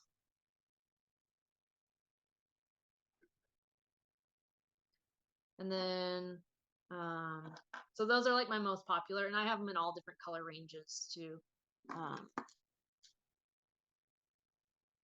This one here, when you move it, it's labradorite.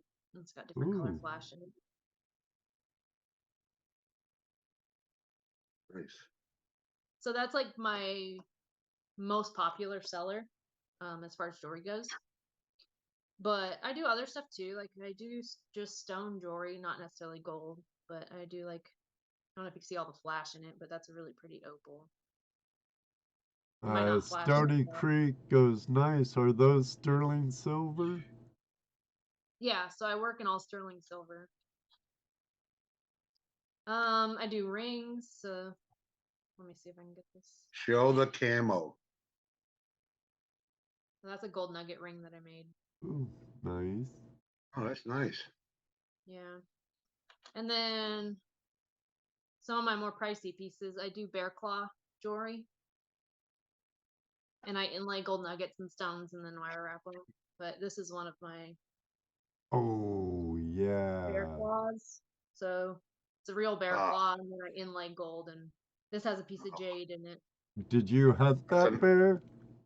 No, I didn't hunt the bear. Nice. Someone said show the camo. Yeah. Yeah. This is Kambaba Jasper. It's from South Africa. And Bill, Ohio Relic Hunter, says, my wife loves the Labrador, right? Fast hide that one, Kayla. Make sure you show that one really close. Bill, get your wife near.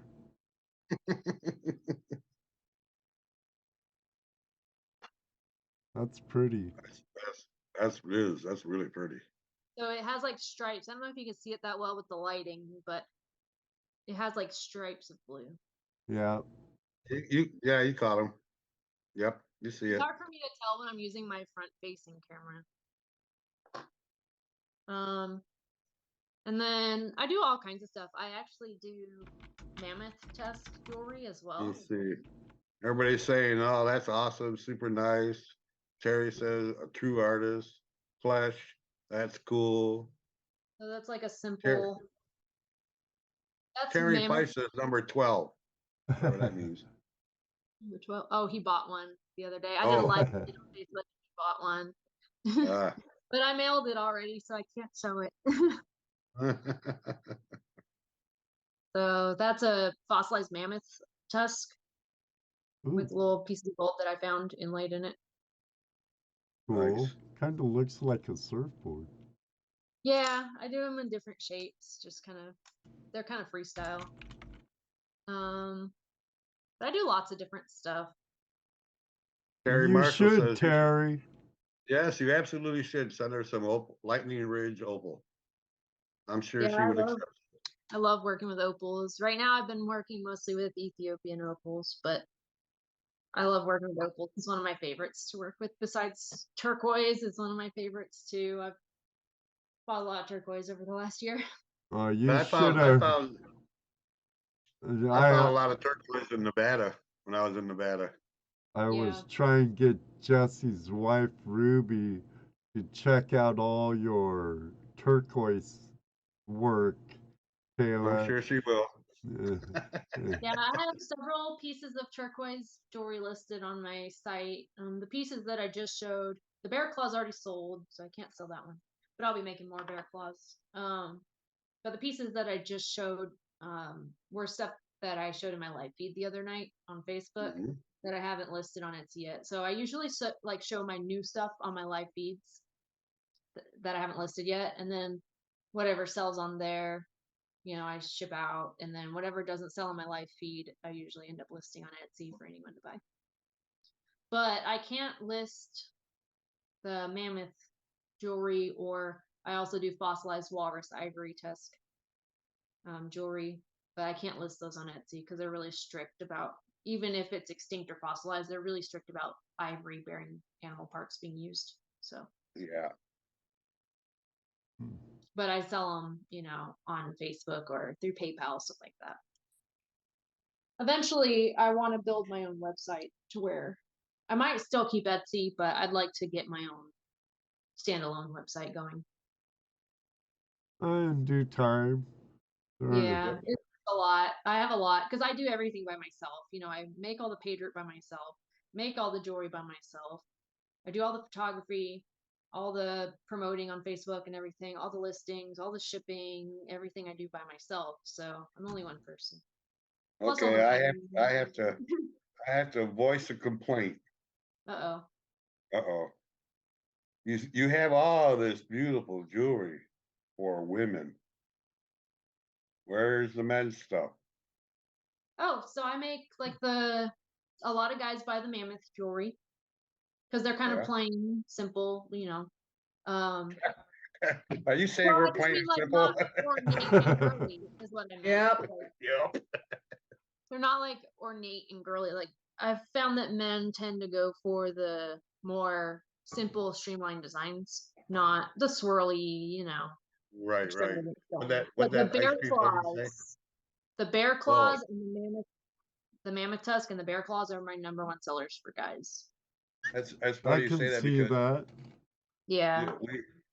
we ran into this lady that sells ice cream out of a truck. Yeah. She looks at me, you're a guy, black cherry. I said, yeah. She says, guys love black cherry. Don't know why, but they do. That's what they want. Okay, That's funny. it is. You said that, guys plain, yeah, okay, yeah, black cherry. Well, when it comes to jewelry, if it's too ornate or swirly designs, it looks more Well, feminine. unless they're a drug dealer, they don't want all that bling hanging off of them. Yeah. And So then like you have to remember, some of my tree pendants are popular with men, like the one that everyone was calling the camo one. uh, Guys wear those made out of the dark green jasper like that, or some of the I like the tree of life. That's a cool that tree. one's pretty unisex. Like it's pretty neutral. I mean, some Right, of the stuff, like the amethyst might be more girly, or like rose quartz would be a little more girly looking just because the coloring. But right. I have guys and girls that wear them. You see, I'd have one on Apache tier. Yeah, That would be awesome. yeah.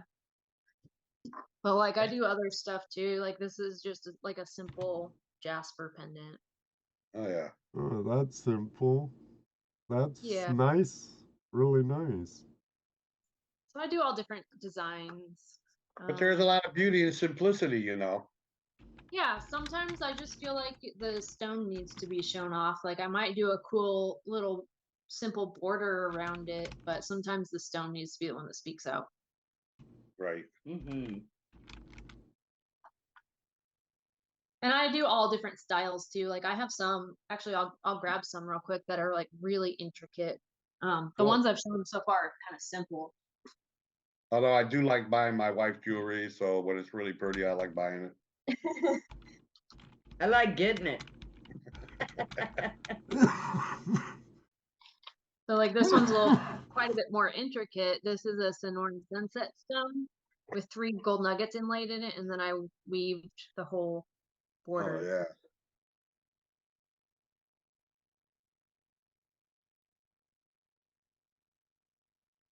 yeah. Right.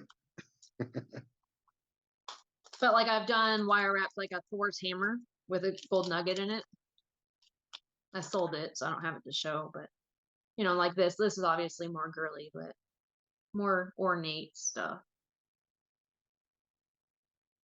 Yeah, it is. That's more dressy.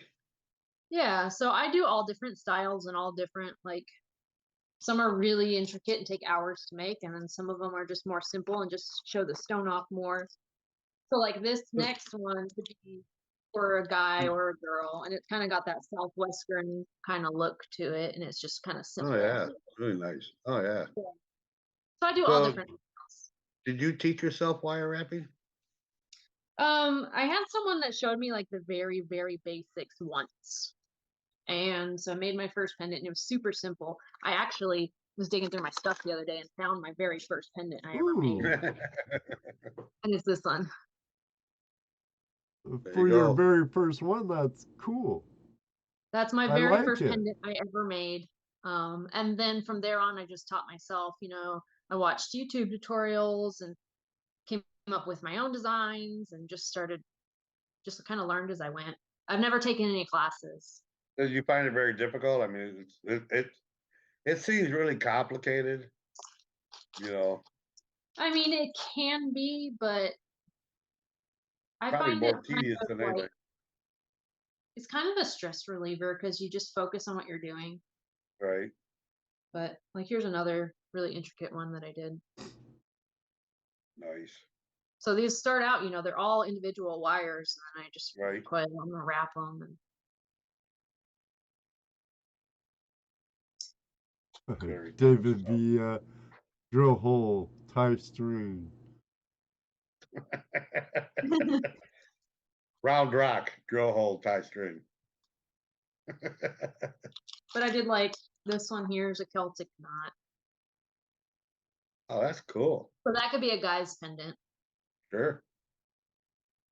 I thought about making another one of these and like finding a way to like do a prong setting with a gold nugget in the middle.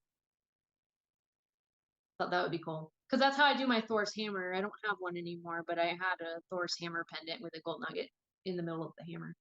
Oh, there you go. Nice bling. Yeah. So I do all kinds of stuff. Right. And then Jaron says, Mr. Lodak says, if you don't like jewelry, you can get somewhere gold in Japan. Yeah, I do the pay dirt and Yes. jewelry. And There's your response. Where's the guy's jewelry? Oh, it's in these bags. You just pan it out. There you go. but I mean, I do some guys' jewelry, but like some of the southwestern looking stuff could be universal. The bear claws are my most popular with men. So the your work is mostly wire wrapping then and For mineral. the most part. I have some stuff to do soldering, but I just don't really do that too much because I don't have a workshop set up right now. And Yeah. like with soldering, you got to have good ventilation and stuff because you can make yourself really sick Right. with all the silver fumes. Yep. So I've mostly been focusing on wire wrapping for the time being until I'm in the process of like saving up to get some property to where I can build a workshop and then actually have like a jewelry shop where I can make more stuff and have more inventory and do different things. But for now, wire wrapping is easy because I can make it really mobile.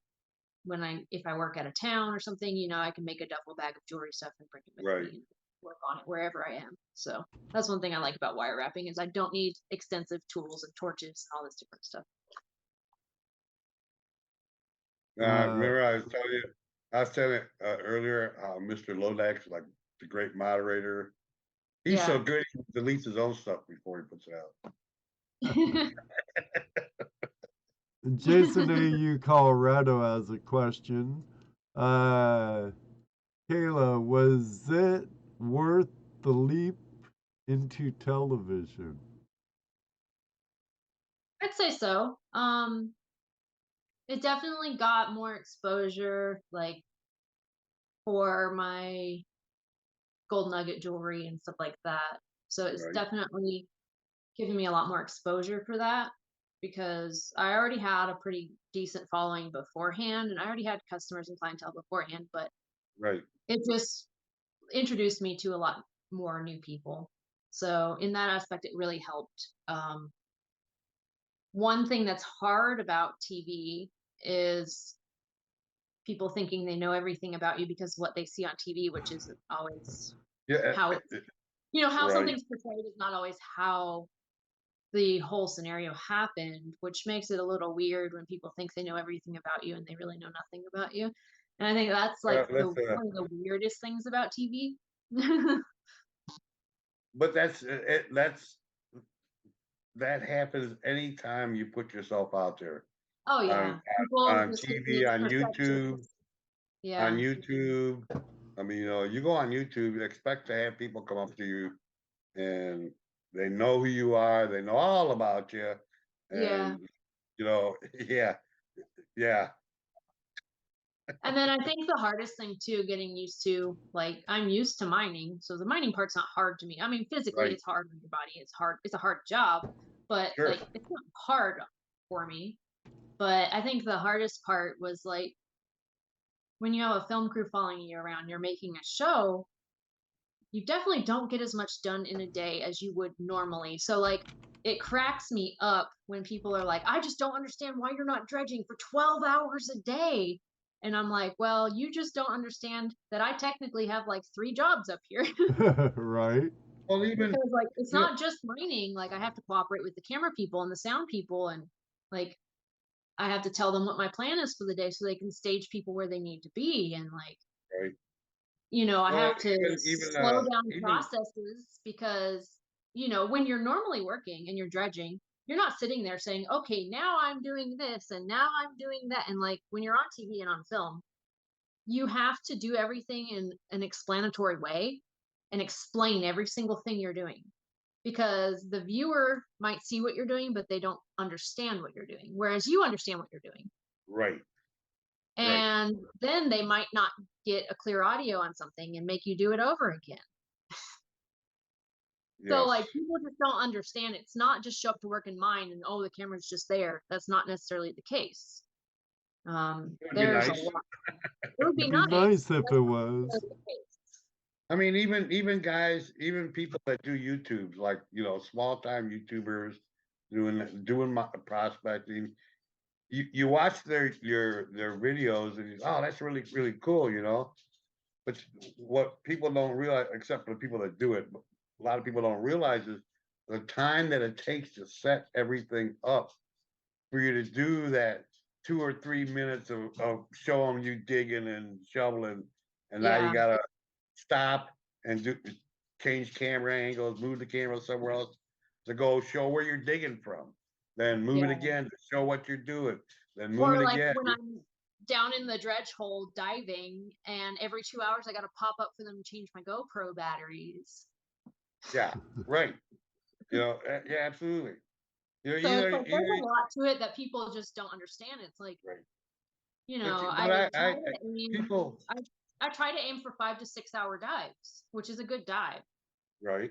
And people will still comment, I just don't understand why you're not doing 8 hour dives and then having 2 ships and have a night diver. And I'm like, well, you know what? You just don't have to understand, and that's fine. Yeah. Well, at least we know that the people in our chat room, in our community, understand all that. So they And most get of all the time, the people saying stuff like that too have never done a job quite that right, physical. right, And they're also going home to a nice, comfy bed and not living in a tent. right. So it's Right. like, Exactly. and for 5 months straight. And So yeah, right. you can't work, you can't dredge 12 hours a day for 5 months straight. Your body will end up breaking down. Oh yeah. I know, Oh like, yeah. everybody wants to go all gung-ho when they first start in the season. They're like, yeah, I can do that. And like, yeah, for maybe 2 weeks you can do it. and then your body starts just shutting down. And then you got to take days off and rest. And so, I mean, it sounds great when it comes out of people's mouths, like have an 8-hour shift and then swap and then have somebody go right behind them. And it sounds great, you know, Sure. on paper. Always sounds great on paper. But when it comes to reality, it just doesn't quite work out that way. Yep. Because you Yeah, also what got to did, think too, What like did our buddy over here say something? you don't want somebody up top tending or running winches or doing whatever when they're sleep deprived either, because then they No. aren't paying attention. Then Right. you're going to get somebody hurt. Yep.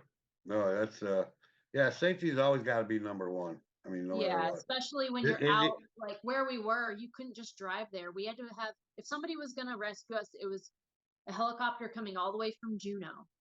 Right. So it's not like, you know, you just take a drive down to the doctor's office. Like you got to be careful out there. We're out in the middle of nowhere. The only way to get there was a boat or helicopter. Yeah, and then right, and then you got to deal with all the safety, like Ohio Relic Hunter just said. So much safety on those shows, which probably I'm sure gets in the way of you doing anything for that day. Got to set up everything, make sure everything's safe for everybody. Yeah. And then let's see, somebody else had a comment here. Indiana Glitter Getter says, where'd it go? Yes, don't forget your safety meetings. He says he drives for hours. You're gonna be tired, but the last thing you want is somebody that's truly exhausted and sleep deprived, like watching your back when you're doing something dangerous. And he says he drives for hours, digs for hours, pans for hours, edits for hours for 20 minutes of video. Yeah. Edits for days. Days, Yeah. he said. Okay, days. I couldn't find the exact quote because I just couldn't find it, but I remember what he wrote. And that's true. And that's the same deal you guys go through. You know, that's why I say these people here, they understand it. They get that it's not that, you know, what everybody like what people who don't do it believe it is. Yeah. Now, my only complaint with those shows, and these guys have all heard it before. I don't know if you heard it before, but you're gonna hear it now. Huh? I'm sure I have. Yeah. Yeah. My biggest complaint with these shows is that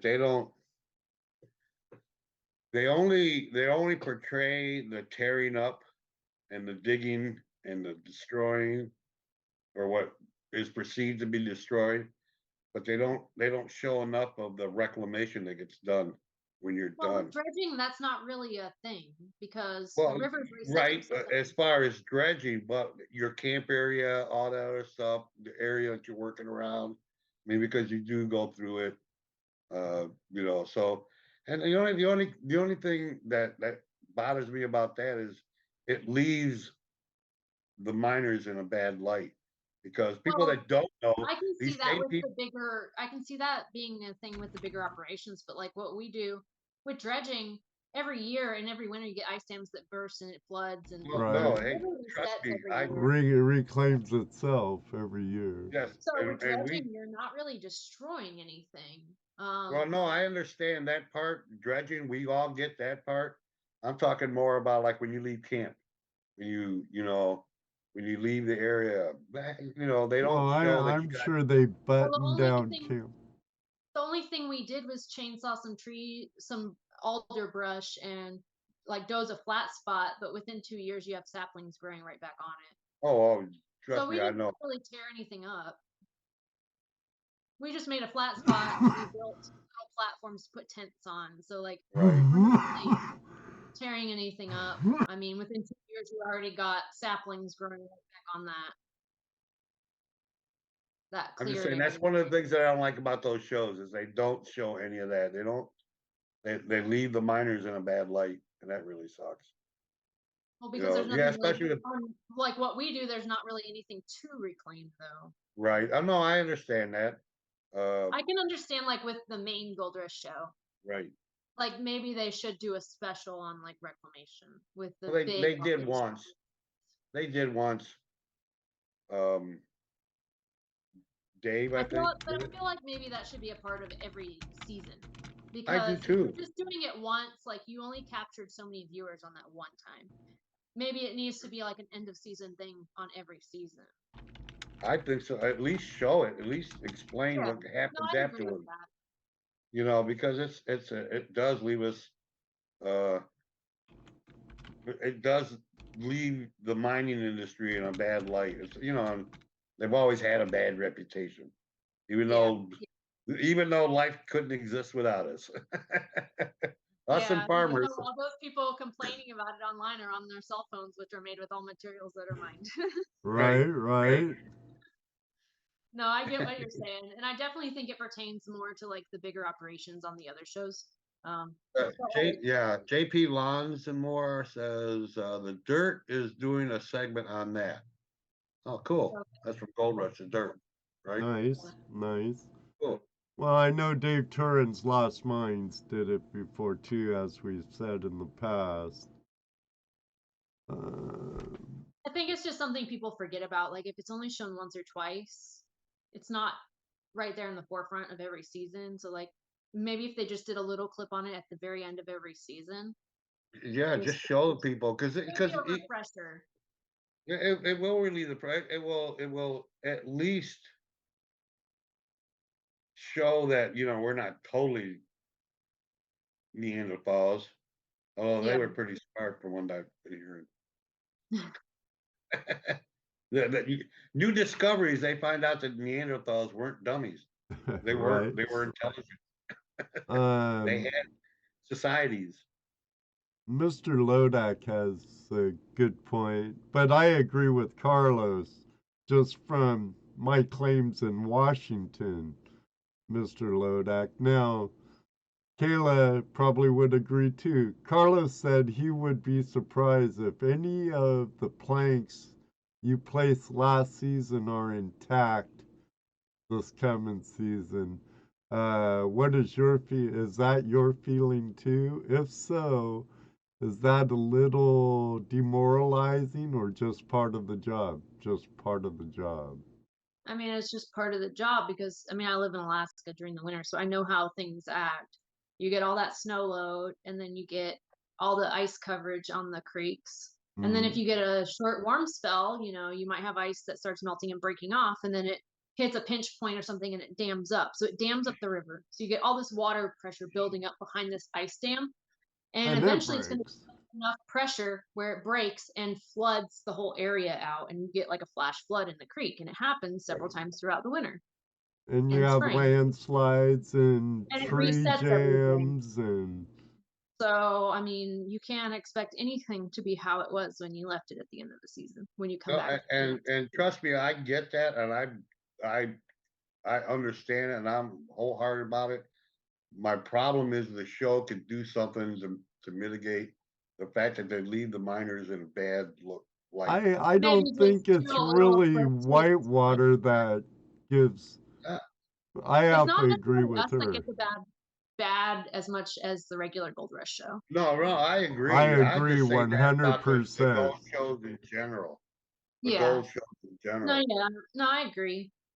I You think know, it definitely should, because it is part of the mining process. It is something you're It is. required to do if Absolutely. you're having a big Right. operation.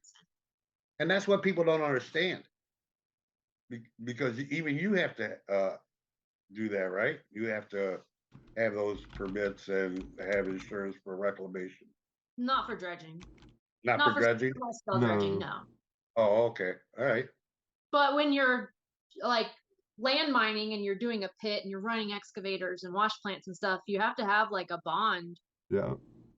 Right. and that ensures that you're Plan gonna of operations, a bond, and all kinds of Mhm. stuff. But that, for any of those bigger operations where they're doing that, where they're digging those big pits and, you know, moving tons and tons and tons of material, like dredging is nothing compared to what they're doing as Oh, I far know. as volume. Right. Right. Absolutely. Well, yeah, David, that's the Divavia, it should be shown more often. And that's Jesse's point. Right, that's just my point. These shows should be doing that. I think it Even should if be it's just, explained, even if it's just mentioned, even if it's not showed, yeah, but right, talk about it. right. Hell, even if you guys at the end of the season go, okay, clean up the area, police the area, show it when you leave. It's nice and clean. You didn't leave a bunch of garbage. That's just that little bit is enough to go, oh, well, they're not, you know. I Yeah, mean, you no, know, we clean everything up. We take everything oh, out. I have no doubt. Trust me, I have Yeah. no doubt. I definitely believe that, I you mean, know. there might be like a couple of those boards from the walkway left, but Oh. honestly, that's not even like treated lumber. That's- Those boards that we that's- put up were that's like food. milled from trees right there. They're raw wood. Right. Right, that's So- food for ants and whatever. Yeah, It's like just raw. Sierra chainsaw mill up there at base camp or something where you mill your own lumber Yeah, for this those. last year we got a chainsaw mill and we milled our own boards to make the walkway. That's cool. And And then as a baked in- claim owner, you have the right to use lumber from the claim for that purpose also. Well, we didn't actually cut the trees down. We just found trees that had washed up on the big river. That So we works didn't actually too. cut down any trees. It was much, so it was easy. That's cleaning up the rivers a little of fall downs. Yeah. So it was stuff And that I- already had come down in floods or whatever. I agree. I agree with Brad Walsh's statement here. He says dredging, as far as I'm concerned, has no impact on the environment at all. The creeks and rivers move all the time, especially after big gully records. That's been Oh, if there's a proven flood, there's by. way more turbulence than dredge Oh, causes. hell yes. That's Oh yeah, that's been proven numerous amounts of time, Brad. But unfortunately, groups like Sierra Club and others Trout use Unlimited and all that. misinformation right. I for think the show propaganda. should be concerned. I think the show should show the normies what actually gets done. You Yeah. guys didn't leave the camp all messy and garbage everywhere. One The thing pit- they fail to mention too is like, now where we dredged last year, I didn't see a single fish, so there was not really any fish in that creek. But like in None that you areas that saw. I have dredged in the past where there were some fish in the creek, they love dredge holes. Yes, They they bed do. down. They find new food that you've turned up for them. They love them. So the people that Oh, say it hurts the absolutely. fish, I'm like, you are completely the opposite. They actually walk They're to the just dredge looking for holes. any excuse for you not to do it. Right. And, you know, if they say, oh, they left a mess, well, see what they do? They're Right. just looking for a reason for you not to I do mean, that. even like what one of the places that one of our clubs leases, they could see us from the road, and they got upset that we were out there doing that, not understanding. And first of all, it's legal. They didn't think Yeah. it was legal. You know, second of all, we're not damaging anything. You know, we're in the water. Yeah. We prospect in the water. We're in creeks and stuff. So, you know, the only thing we don't do up here is we don't dig in the banks. Yeah. You know, some places they do. Here they don't. In Ohio they don't. And I guess Well, In a lot of places they don't. right. personally, I think it's ethical not to disturb the banks. Any scored area is open game. You know, a gravel bar. Of course, in the wetted perimeter all day, all night, if you could. I mean, Right. also, I think it depends, like, if it's your own personal private property that you own, Well, that's one thing. that's different. But for the most part, it's leased land that people are Right. working on, whether it be Right. from somebody else or from the state or, you know, from the federal government. Now, there's the message here from Stony Creek Spark Chaser. Tell Kayla I just put in an order from her store. Thanks to her and thanks to you. You're more than welcome, Stony. Thank you. I appreciate the business. Mr. Lodak, Does Kayla have a story about being swept under in a river?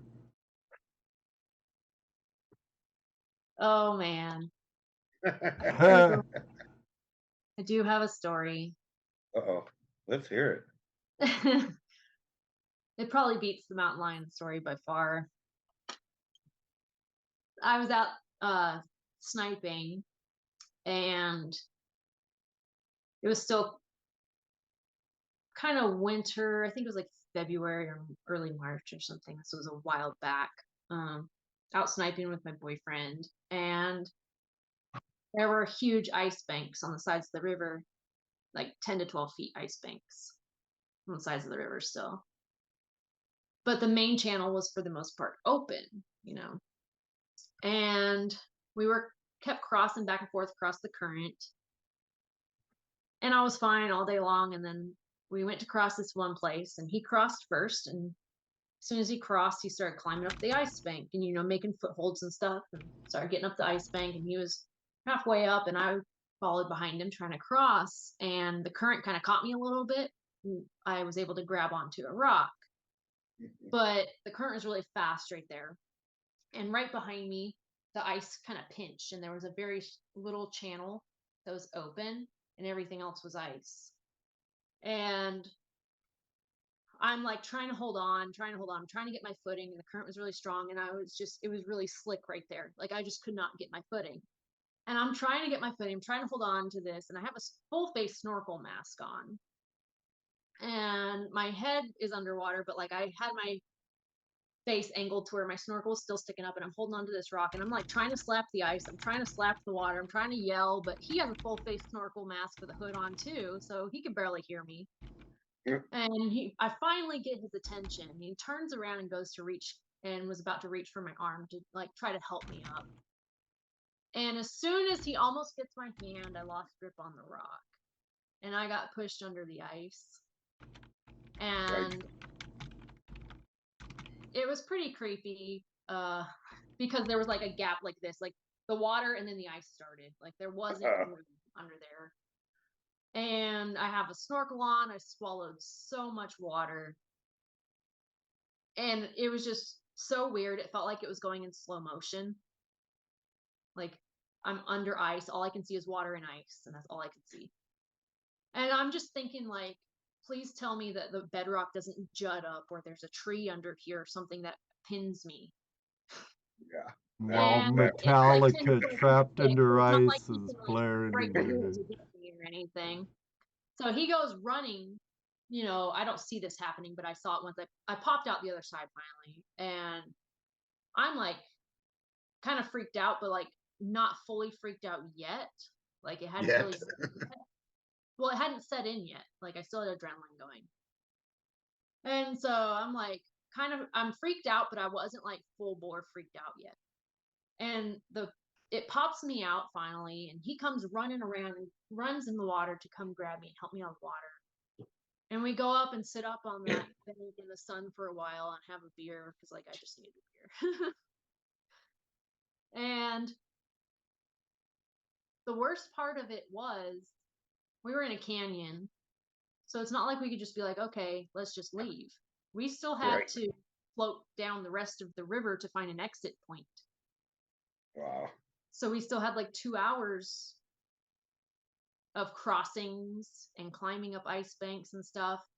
And it gave me like so much anxiety swimming across the current anymore I'll bet. that I was like, I did not want to be there the rest of the day. Like I just wanted to leave, but I knew I couldn't. So I was just trying to like hold myself together. Like I almost died. You had no choice, did you? Had no choice, but I'm just like thinking to myself, like I almost died. But I didn't really think that yet until I got home. I got home and I was like, oh, I'm gonna take a hot shower, I'm gonna eat some food. I'm worn out, I'm just gonna pass out. So I get home and I take a nice hot shower, I eat some hot food, and I lay in bed, and then all of a sudden it hits me like, oh crap, I almost died. Yeah. And I'm laying there like having PTSD about ice, and every time I'd start drifting off to sleep, all I could see was ice. And I was like, oh my God.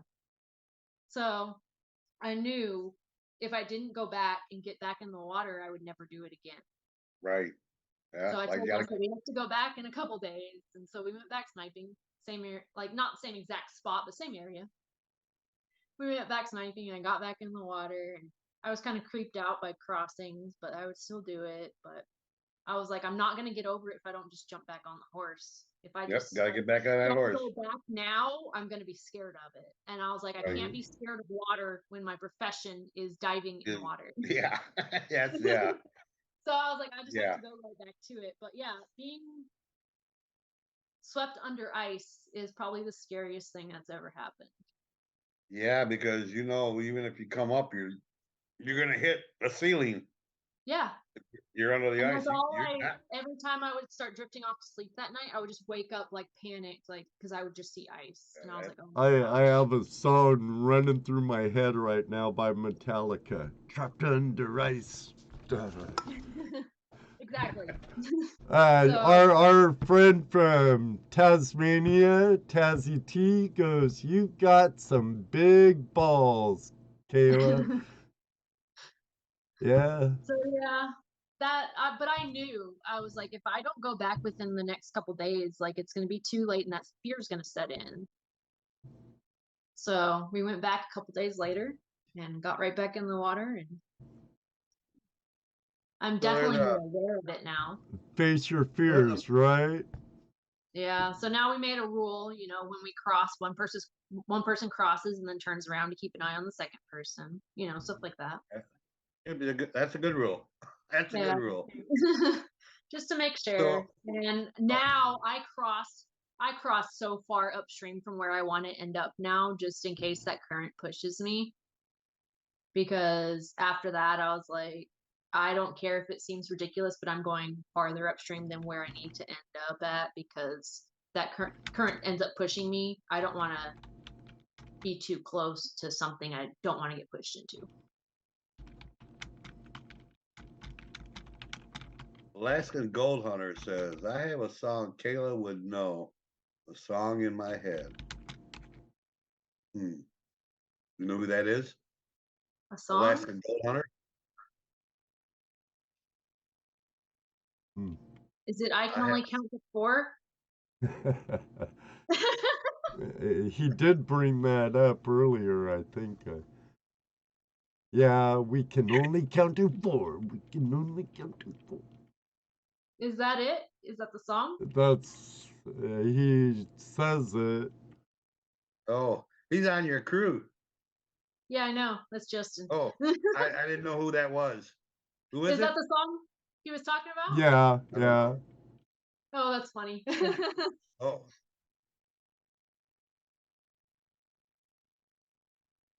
Only count to 4. Yeah, I only guessed count it. to 4. Oh yeah, And then, I like that. What do they That call parody. those songs? Parody. Parody. Yes, thank you. Yeah. the Rock Hunter says, we dropped cable years ago, and this is the first time seeing Kayla and hearing her adventures. New set of fans here. Yeah, that's the thing too. There's a lot of people here that don't watch TV on the regular at all. Yeah. No, I get that. I'm one of them. I don't really watch a lot of shows.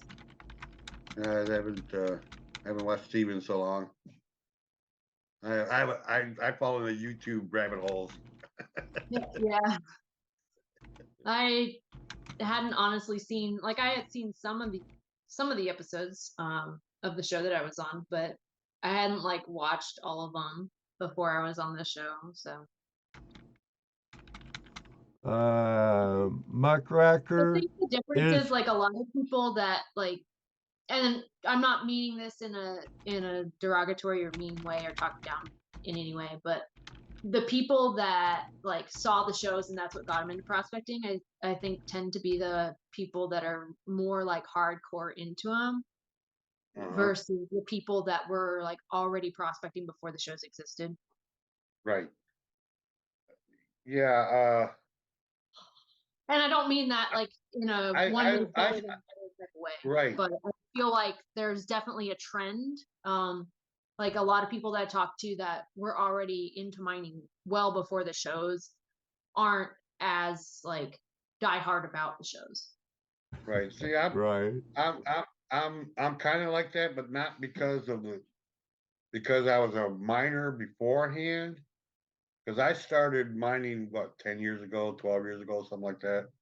Uh, about the time that the shows actually just started coming on, Gold Rush came on, and I had just gotten into prospecting myself here in Ohio, and I found that through Gold Fever, Yeah. watching Gold Fever at 2 o'clock in the morning after work or something, I mean, The that's only thing- similar though. That's another show.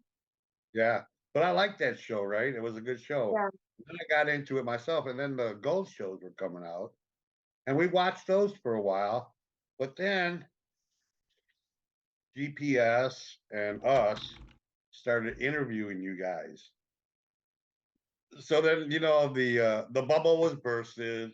We oh, that was it. But that's what we do. Yeah, well, they retook that. That's not really the gold that they got that day. That's just a picture that they have. We found all the backlot secrets, right? So, Yeah. I mean, not that I hate the shows or anything. Like I said earlier, I do have my peeves about them.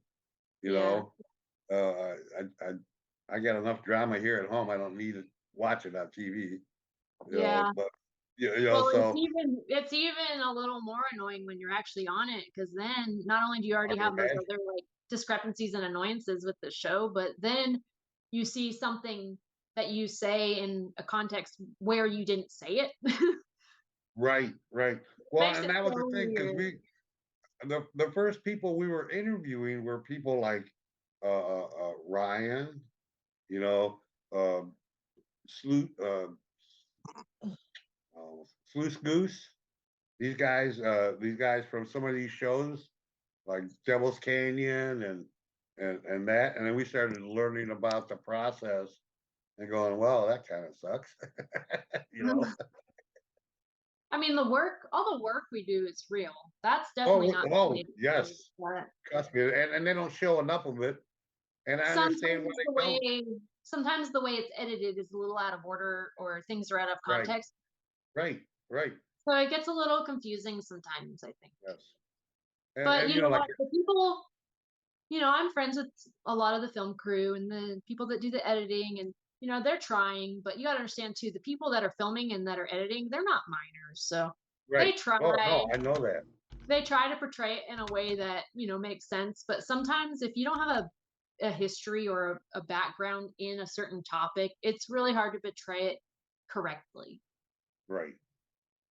But they try their best, and for the Well, most part, I you mean, got they do a good job at what they're doing, but right, and there's they have definitely constraints some themselves. discrepancies. Yeah, they have their constraints themselves. They got to look at time. They got to look at what do the non-miners want to see? Because What's going to draw the most viewers and the most attention, stuff right, like, yeah. yeah, sure. So they got that stuff to worry about. Where you're just trying to get in the water to get down there and get that gold out. Yeah. They're thinking about other stuff. Yeah, but But it is the show, interesting. It is interesting, like seeing both sides and like seeing the two different worlds trying to make one right, thing. right. That part is definitely interesting. Like being a part of it and seeing that collaboration and like, Trust me, if I had the opportunity, I would do it because I think it would be a fun thing to do one time. yeah. Tazzy Just T has a good point. He goes, unfortunately, TV production have a agenda different to the reality of the mining operation. Sometimes, yeah. I mean, sometimes they have other things that they want to portray, but sometimes it's just a lack of understanding, like I was saying before, because they aren't minors. So not all of it is really intentional. Some of it, yes. I won't deny that some of it is intentional, but not all of it is intentional. Some of it is just trying to bridge that gap between two completely different worlds. right, And you can explain something to someone, but unless they have a background in it or have actually done it themselves, like they don't fully understand everything, and then trying to relay that or portray it, it doesn't always Well, it's come like out right. It's like trying as to it really would in explain. real life. It's like trying to explain what a banana tastes like to someone who's never tasted it. Exactly. It's impossible to do. So these guys are trying to portray what's going on, but it's still impossible to do because they're not showing the things that are boring, which is what 99% of the stuff that you do is, you know, sitting there digging and shoveling all day for 8 hours. Who wants to watch that? Nobody. But you also got to think about too, like, okay, so we're there for 5 months working, a Right. full-time job for 5 Right. months. And then you edit that down to what, 15, 16, 40-minute episodes? Yep. 5 months worth of work into 15, 40-minute episodes. So there's so much that isn't seen. No, no doubt. We have no doubt about that. I mean, hell, just Ed Yeah. doing videos. Me and him doing videos, right? We're out on the creek, we're digging, we're prospecting, setting up cameras, doing this, that, and the other. Like we said before. Then you get done with that, Ed's got to go home and edit it. Yep. You For know, hours and sometimes it'll take days. him. Sometimes it takes him years. Literally. Literally years. I've had stuff in editing for years. Now no one will see it because it's been in editing too long. Yeah. But yeah, That's a it can running be, joke around here. hard. Like, and there's people that work on these type of shows that have no background in mining. So their frustrations wouldn't be the same as somebody who knows what they're doing in mining that goes onto these shows. So there's all different aspects too with different people. Like everybody's experience is a little bit different, and it can be kind of hard going into something like that with like a pretty good background and knowledge of the mineralogy and geology and how gold travels and Right. how to read the creeks, and there's just so much stuff that Check out. You think about the show, that show they did in Greenland. What was it? Ice Cold Gold. Ice Ray was cold on. actually never gold, seen. frozen I know. gold. I've talked to Ray, he was on that show, and I've talked to him, Yeah. but I've actually never like seen a full episode. I've seen little clips here and there that people have shared on Facebook. It's what they went through the same thing. He told us the same stuff. It's just Yeah. he's Ray's a lone miner for the most part. Then he's got to work with people who are new, who aren't miners, but maybe geologists, who are somewhat miners, and all of them got to work together. So, yeah, he told us that was nothing like what he thought it was going to be. Yeah. Ray's Yeah, a good guy. I'm surprised he's not Ray here. was on frozen gold, not ice cold gold. Frozen. Yeah, Oh yeah, frozen gold. gold. That's what it's called. Yeah. I haven't Yeah, seen a and full he episode couldn't though. even pick his crew. It was a production company that picks the crew, picks the cast. Hmm. Yeah, In well, they want. Ray's circumstances, I don't know about Dustin and Fred. Maybe Well, see, this they had year, years more with Gold Rush. So, you know, Whitewater's a spin-off of Gold Rush, so I'm sure they had a little more control over casting than like Ray did in yeah. his portrayal on Frozen. Well, this Terry last Curry's got a season, question. I picked my crew this last season, so I had one slot open because I had Scott and Paul already. And I Right. had one slot open, and I am the one that hired Justin.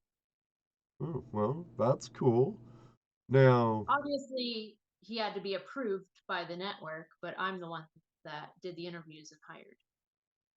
Cool. Yes, and Harry Curry. Terry Curry wants to know: have you guys ever had to save any of the film crew?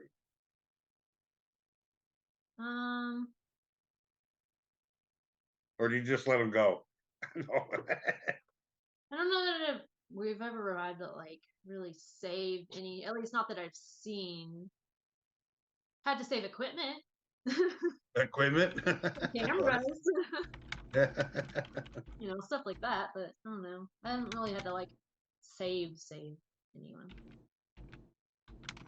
So I keep getting questions in the chat room. Where do we buy your pay dirt? In my At Etsy the store. Etsy store.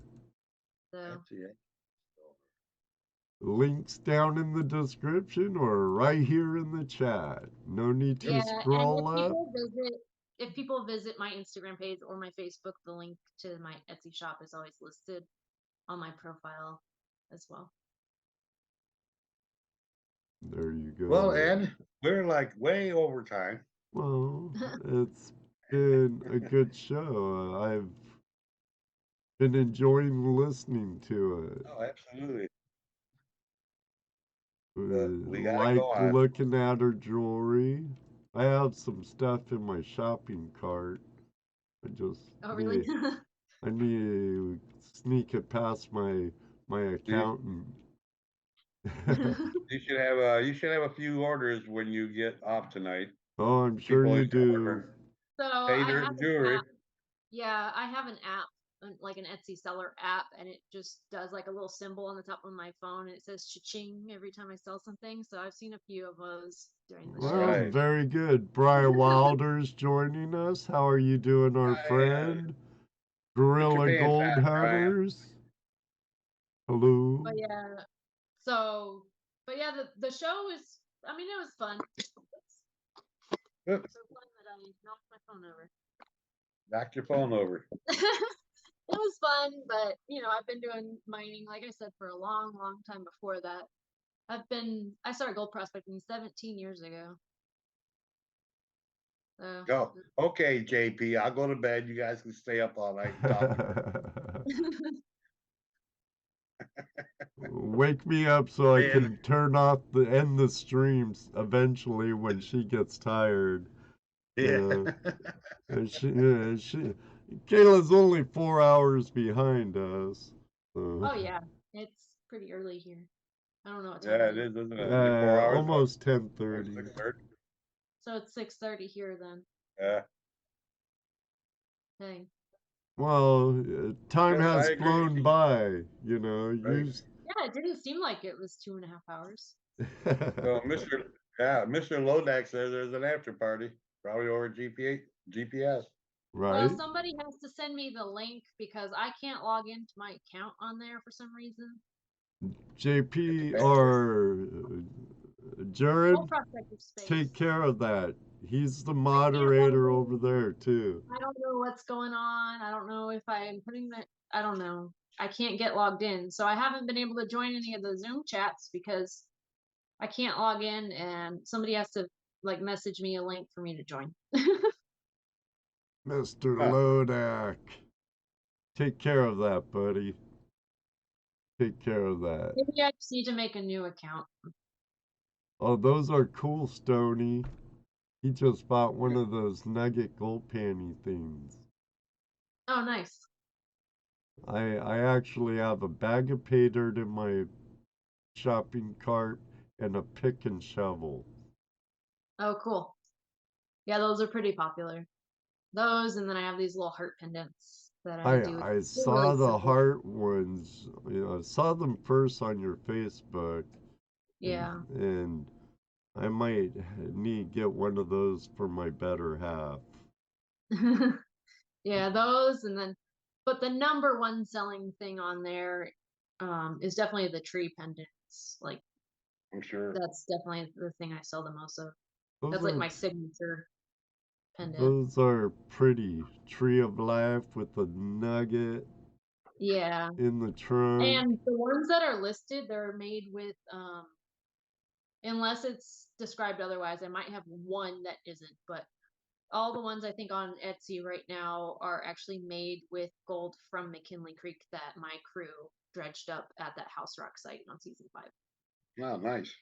Yeah, so it's actually gold from the show.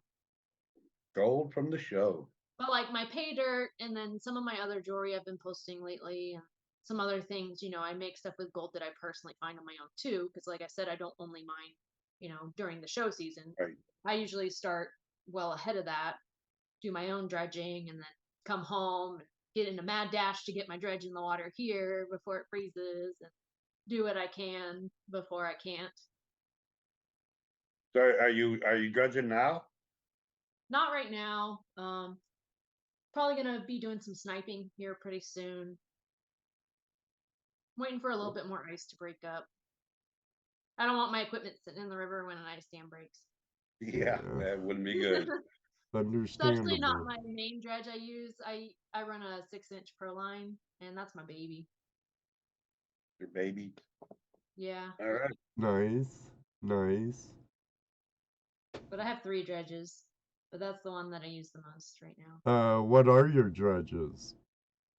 I have a 6-inch pro line. I have a 6-inch keen, and then I have a 4-inch gold grabber. Oh, one of Alan Treese's dredges. Yeah. I used to It's a have one really of those 20 some odd years ago, longer than that. Yeah, I've had it for quite a while. I need to do some repairs on it. The riffle tray is starting to come apart a little bit. Some of the riffles detached, so I got to get it welded. Yeah, that stuff wears out. Rumor Yeah. has it Alan might be buying back his dredge company. Oh, really? Yeah. Rumor has it. I don't know if it's true or false. I just heard it through the grapevine. It's a I rumor. used to have a little 2.5-inch, one of those little Gold Buddy backpack dredges, Oh, wow. but I sold it before I moved because I didn't need it. Oh, Gold Buddy. Mine was a Gold King. Long time ago. We got a little Gold Buddy mini high banker. Yeah, yeah, I I had a think I little paid 2.5 little. I think I paid $20 for it. Dang, that's funny. Her baby pro line is eager to get to work. Oh, Yeah, it yeah. won't be long. Hopefully within the next few weeks. Get in the water, fight the ice a little bit. Yeah, Alaska Gold Hunter. Jason, you said his name is? Justin. Justin? Sorry, Justin. Said the ice has been nasty this year. Oh yeah, it has. I went to check on one spot and there's probably 20-foot ice banks. Yikes. Yeah. Back to Washington State. Where did you live in Washington State? So I lived there when I was really, really young. I Oh, lived in Tacoma. Tacoma? Yeah. Oh, okay. My son lives in Olympia area. My daughter lives in Lacey. I raised them in the North Cascades in Skagit Valley, in a Yeah, I was really young. little tiny hamlet. My dad was in the army, so he was stationed there. Oh, okay. Yeah, Yeah. stationed at Fort Lewis. Yeah, is that the one? That's the one outside Tacoma, right? I believe so, right by Lacey or whatever. Am I right, I was Bill? so little. Oh, well, that's cool. But yeah, so that's actually why I was born in Texas, because he was stationed in Texas too. Out at, Tazzy T has a question for you. He wants to know what's your usual grand total for a sniping session? I mean, it just depends. I've had some good days, and I've had really bad days where I only found one piece. But I've At least had it's good not a days skunk. where I've had good days, where I find 5 or 6 grams. Nice. Actually, the nugget I normally wear, I'm not wearing it right now because the jump ring's coming a little thin, just wearing from the chain. I don't want to lose it. But the first nugget that I ever found was sniping. Oh, nice. Yeah. That's from the East Fork San Gabriel River in California. But that was my first nugget I ever found. So I usually wear it around my neck, but I don't want to lose it because the jump ring's getting a little thin. But that one, that was found sniping. And I remember it was sitting right on the clay layer. And I waved the material away and the sun was shining into the water just right. It was like beams of light coming down right at that spot, and then I waved it away, and it was just glowing. Nice. Yeah, it was pretty awesome. I think I was 22 years old when I found that. Very cool. But that was my first ever nugget. I had found gold before that. Like, I had been finding lots of flakes and, you know, little Right. pickers and stuff, but that was like my first really chunky nugget. Nothing like your first gold, huh? Yeah. That was a fun trip. I mean, we were hand digging with a sluice, but we had these big 55-gallon plastic barrels that we cut in half lengthwise and then ran holes through them to run a rope through it to make a handle. So it was like a sled. We take milk crates and use milk crates as classifiers. So you have a milk crate in the big sled, and you would just shovel straight into the milk crate and then throw out the big rocks. And then once the sled was pretty full, you pull it down to your sluice and just shovel straight into the sluice. Cool. And in like 2.5 days, we were just hand digging like that. Me and my friend found like 1/3 of an ounce of gold in 2 days. Nice. Yeah, I went down to Alabama with a bunch of us went down there, and Patrick, one of our buddies, me and him took a Pelican boat, and our host there had an A-frame with a screen on it, and what we did is we shoveled right from the middle of the creek on through the screen, got all of, and filled this Pelican boat up with material, and then towed it back to land and ran it in a you know, because where we were getting is where the gold was, but it was too deep to work there. So all we could do is gather material, but we filled that thing up. I was surprised. I said, "We're gonna sink this thing. We're gonna sink this thing." No, you won't sink it. Don't worry about it. Just fill it up. We kept filling it up, and the dirt would go in, the water would go out. You know, we hauled it back to. I think we got like 14 buckets, just standing out in the middle of the river, digging and tossing dirt into that stream. That was awesome. That was a lot of fun, a lot of work. Yeah, I think we got like 14 buckets worth of material. Dang. Yeah. Yeah, that's kind of similar. Like, we had our sluice set up a little bit away from where we were digging at because we didn't have Right. enough like water flow right where our hole was. So we would just sled it over there and shovel straight into the sluice. Yeah. That was fun. It was a fun trip. We had to hike all our stuff 7 miles back into the canyon, and we were back there for a couple days, and we would dig in shifts. So we'd get up, have our breakfast and coffee, you know, hang out in the morning, and then once the sun hit the water and it warmed up a little bit, you know, we'd go out there and dig until about dinner time, and we'd go back to camp, which was about 1/4 mile away from where we were digging, so it wasn't too bad. Couple-minute walk.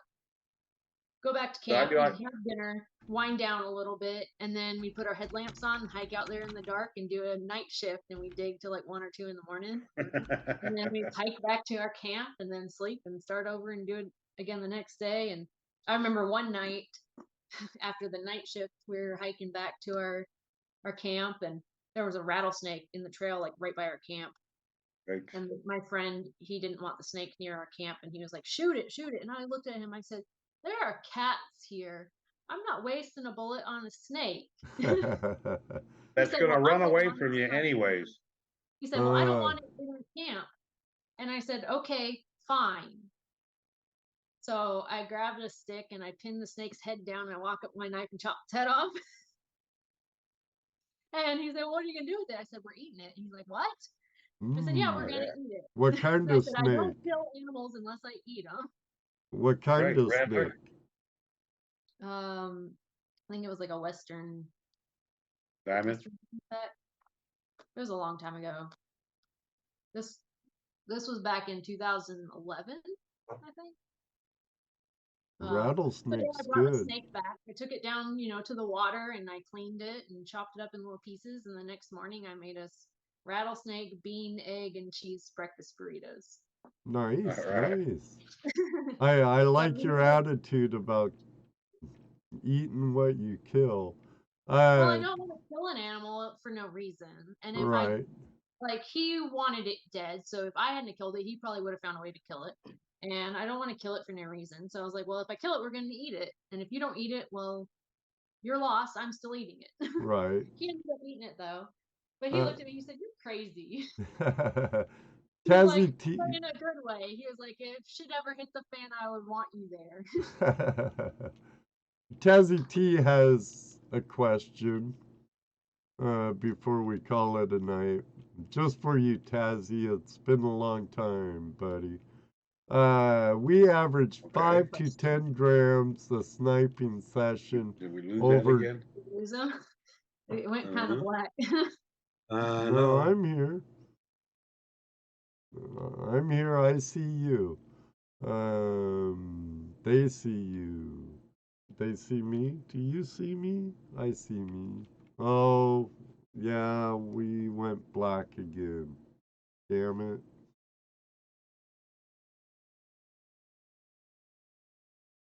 All right.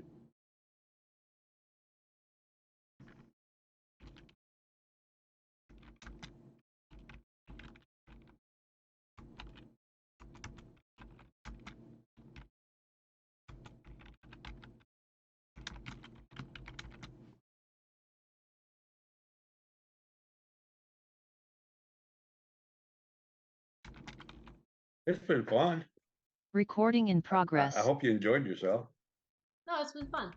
You're back. We're definitely not professional. You did. Oh, it's Or fun. even. It's more fun that way. You're Or back. even.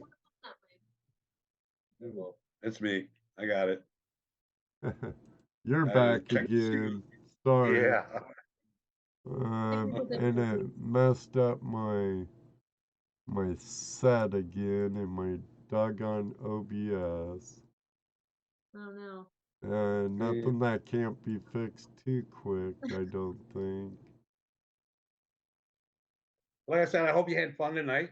It was No, it's been it a was lot a of pleasure fun. talking to you. It was great listening to your stories. Um, I hope this helps your sales a little bit. I hope you had a good time. Definitely like to have you back again.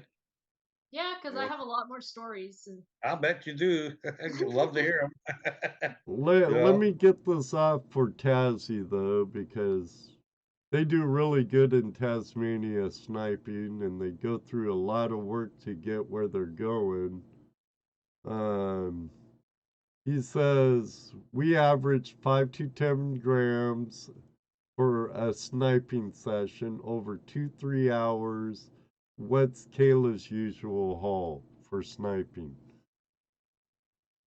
it just depends. So I don't do as much sniping as I do dredging, but I do occasionally, like early spring or maybe in the middle of winter if we get a weather break and stuff and the water's a little bit more open. I'll get little spurts here and there. So it's not something I do like all the time, but I mean, I've gotten anywhere from a gram to 5 or 6 grams and to a quarter ounce. It just depends on the day. It varies so much. I don't really have like a average amount that I can expect every day. It just depends on the Yeah, area. you don't do it as much. Tazzy T looks like that's about all he does. That's his favorite thing. Yeah, Yeah. pretty much. Seems like lately it's like. Well, I just have limited windows that I can do it too because in the summer the Right. water's too high. I can't really do it quite as much in the summer. So I'm just dredging. You would need a couple 100 pounds of weights, huh? And unless I get like actual weights and like scuba tanks, but Yeah. like just snorkeling and sniping, there's a lot of areas here that I can't quite do that in the middle of summer because of the melt off and the water Right. rises and stuff like that. Early spring and like middle of winter, like I said, if I get a good weather break, when the water's really low, Right. that's when I can really access those places where I can get to the shallow bedrock and stuff. So I don't have quite as many windows to do it year round. Well, everybody's saying thanks, Kayla. Glad you were here. Enjoyed it. That was fun. Let's see. And Terry 5 says, Kayla, do you free snorkel or hookah snipe? When I go sniping, I'm just using a regular snorkel. There you go, Terry. So I'm not Great using it. guest. Thanks for being here, Kayla. Yeah, lots of that. Sorry about my internet provider and stuff, It's my okay. problems. And I'll say it now, Murphy, damn it. Why'd you show up?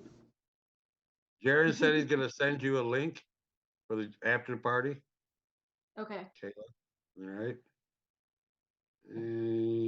Thanks. Jerry says thanks. Tony, Stony Creek, Spark Chaser, all of them. A lot of thank you for joining us tonight. And yes, thank you very much for joining us, Yes, Kayla. it's been a pleasure. I hope you had as good as a time as we did. Yeah, it was good. We'll have to do it again because, like I said, I Yes. have a lot more mining stories too. Oh, well, yeah, for sure. For sure. And I really appreciate you joining us tonight. Tazzy T says, epic show, guys. Kayla, you're a legend, mate. Well, thank you. Next week is Open Line Tuesday. So if any of you, like you, Tazzy T, or Brad, Or David Villa. David Villa, no, he don't show his face, or he wouldn't. He'd be talking to us in the chat room, and that's all we get. I've been in Zoom meetings enough with David. Kirk, But he still Terry, chats. JP, you know how open mic night is. Other than that, got a really good lineup next month as well. Be sure, Kayla works hard to create what she creates on her site. The link's down in the description below, along with her social media. Check her out, subscribe, follow, buy. And again, thank all of you out there for being part of the Flash fam. I greatly appreciate it. Not sure about Jesse, but I think he does too. Thank you, all our lurkers, all our listeners at Spotify, Anchor, iHeartRadio, and others. We appreciate each and every one of you. Until next time, may you always have a flash in your pan. You know what he's going to say next. That's right, because it does happen. Ask Brian Wilder, ask JP Longs and more. Ask Secret Creek Mining. It does happen. GPU. Not always Brad on Welch the says, river or creek, but maybe one day too. We'll meet you too. Have a good night, everybody. God bless. Love you all. Good night, everyone. Hey, Brad, I know you got a face for radio. Have you seen me? That's my face. What do you mean? Good night, everyone. Talk to you later, Tazzy, Terry, Brad, David, yeah, Bill, Indiana Gold, Indiana Getter, Glitter Getter.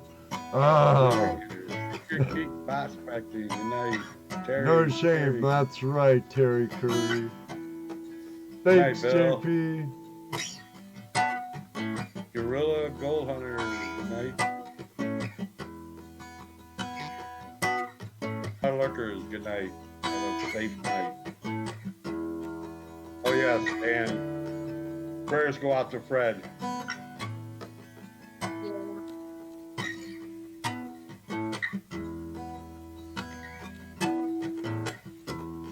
Yep, prayers out to Fred. Saw those, everybody. Thanks, everybody.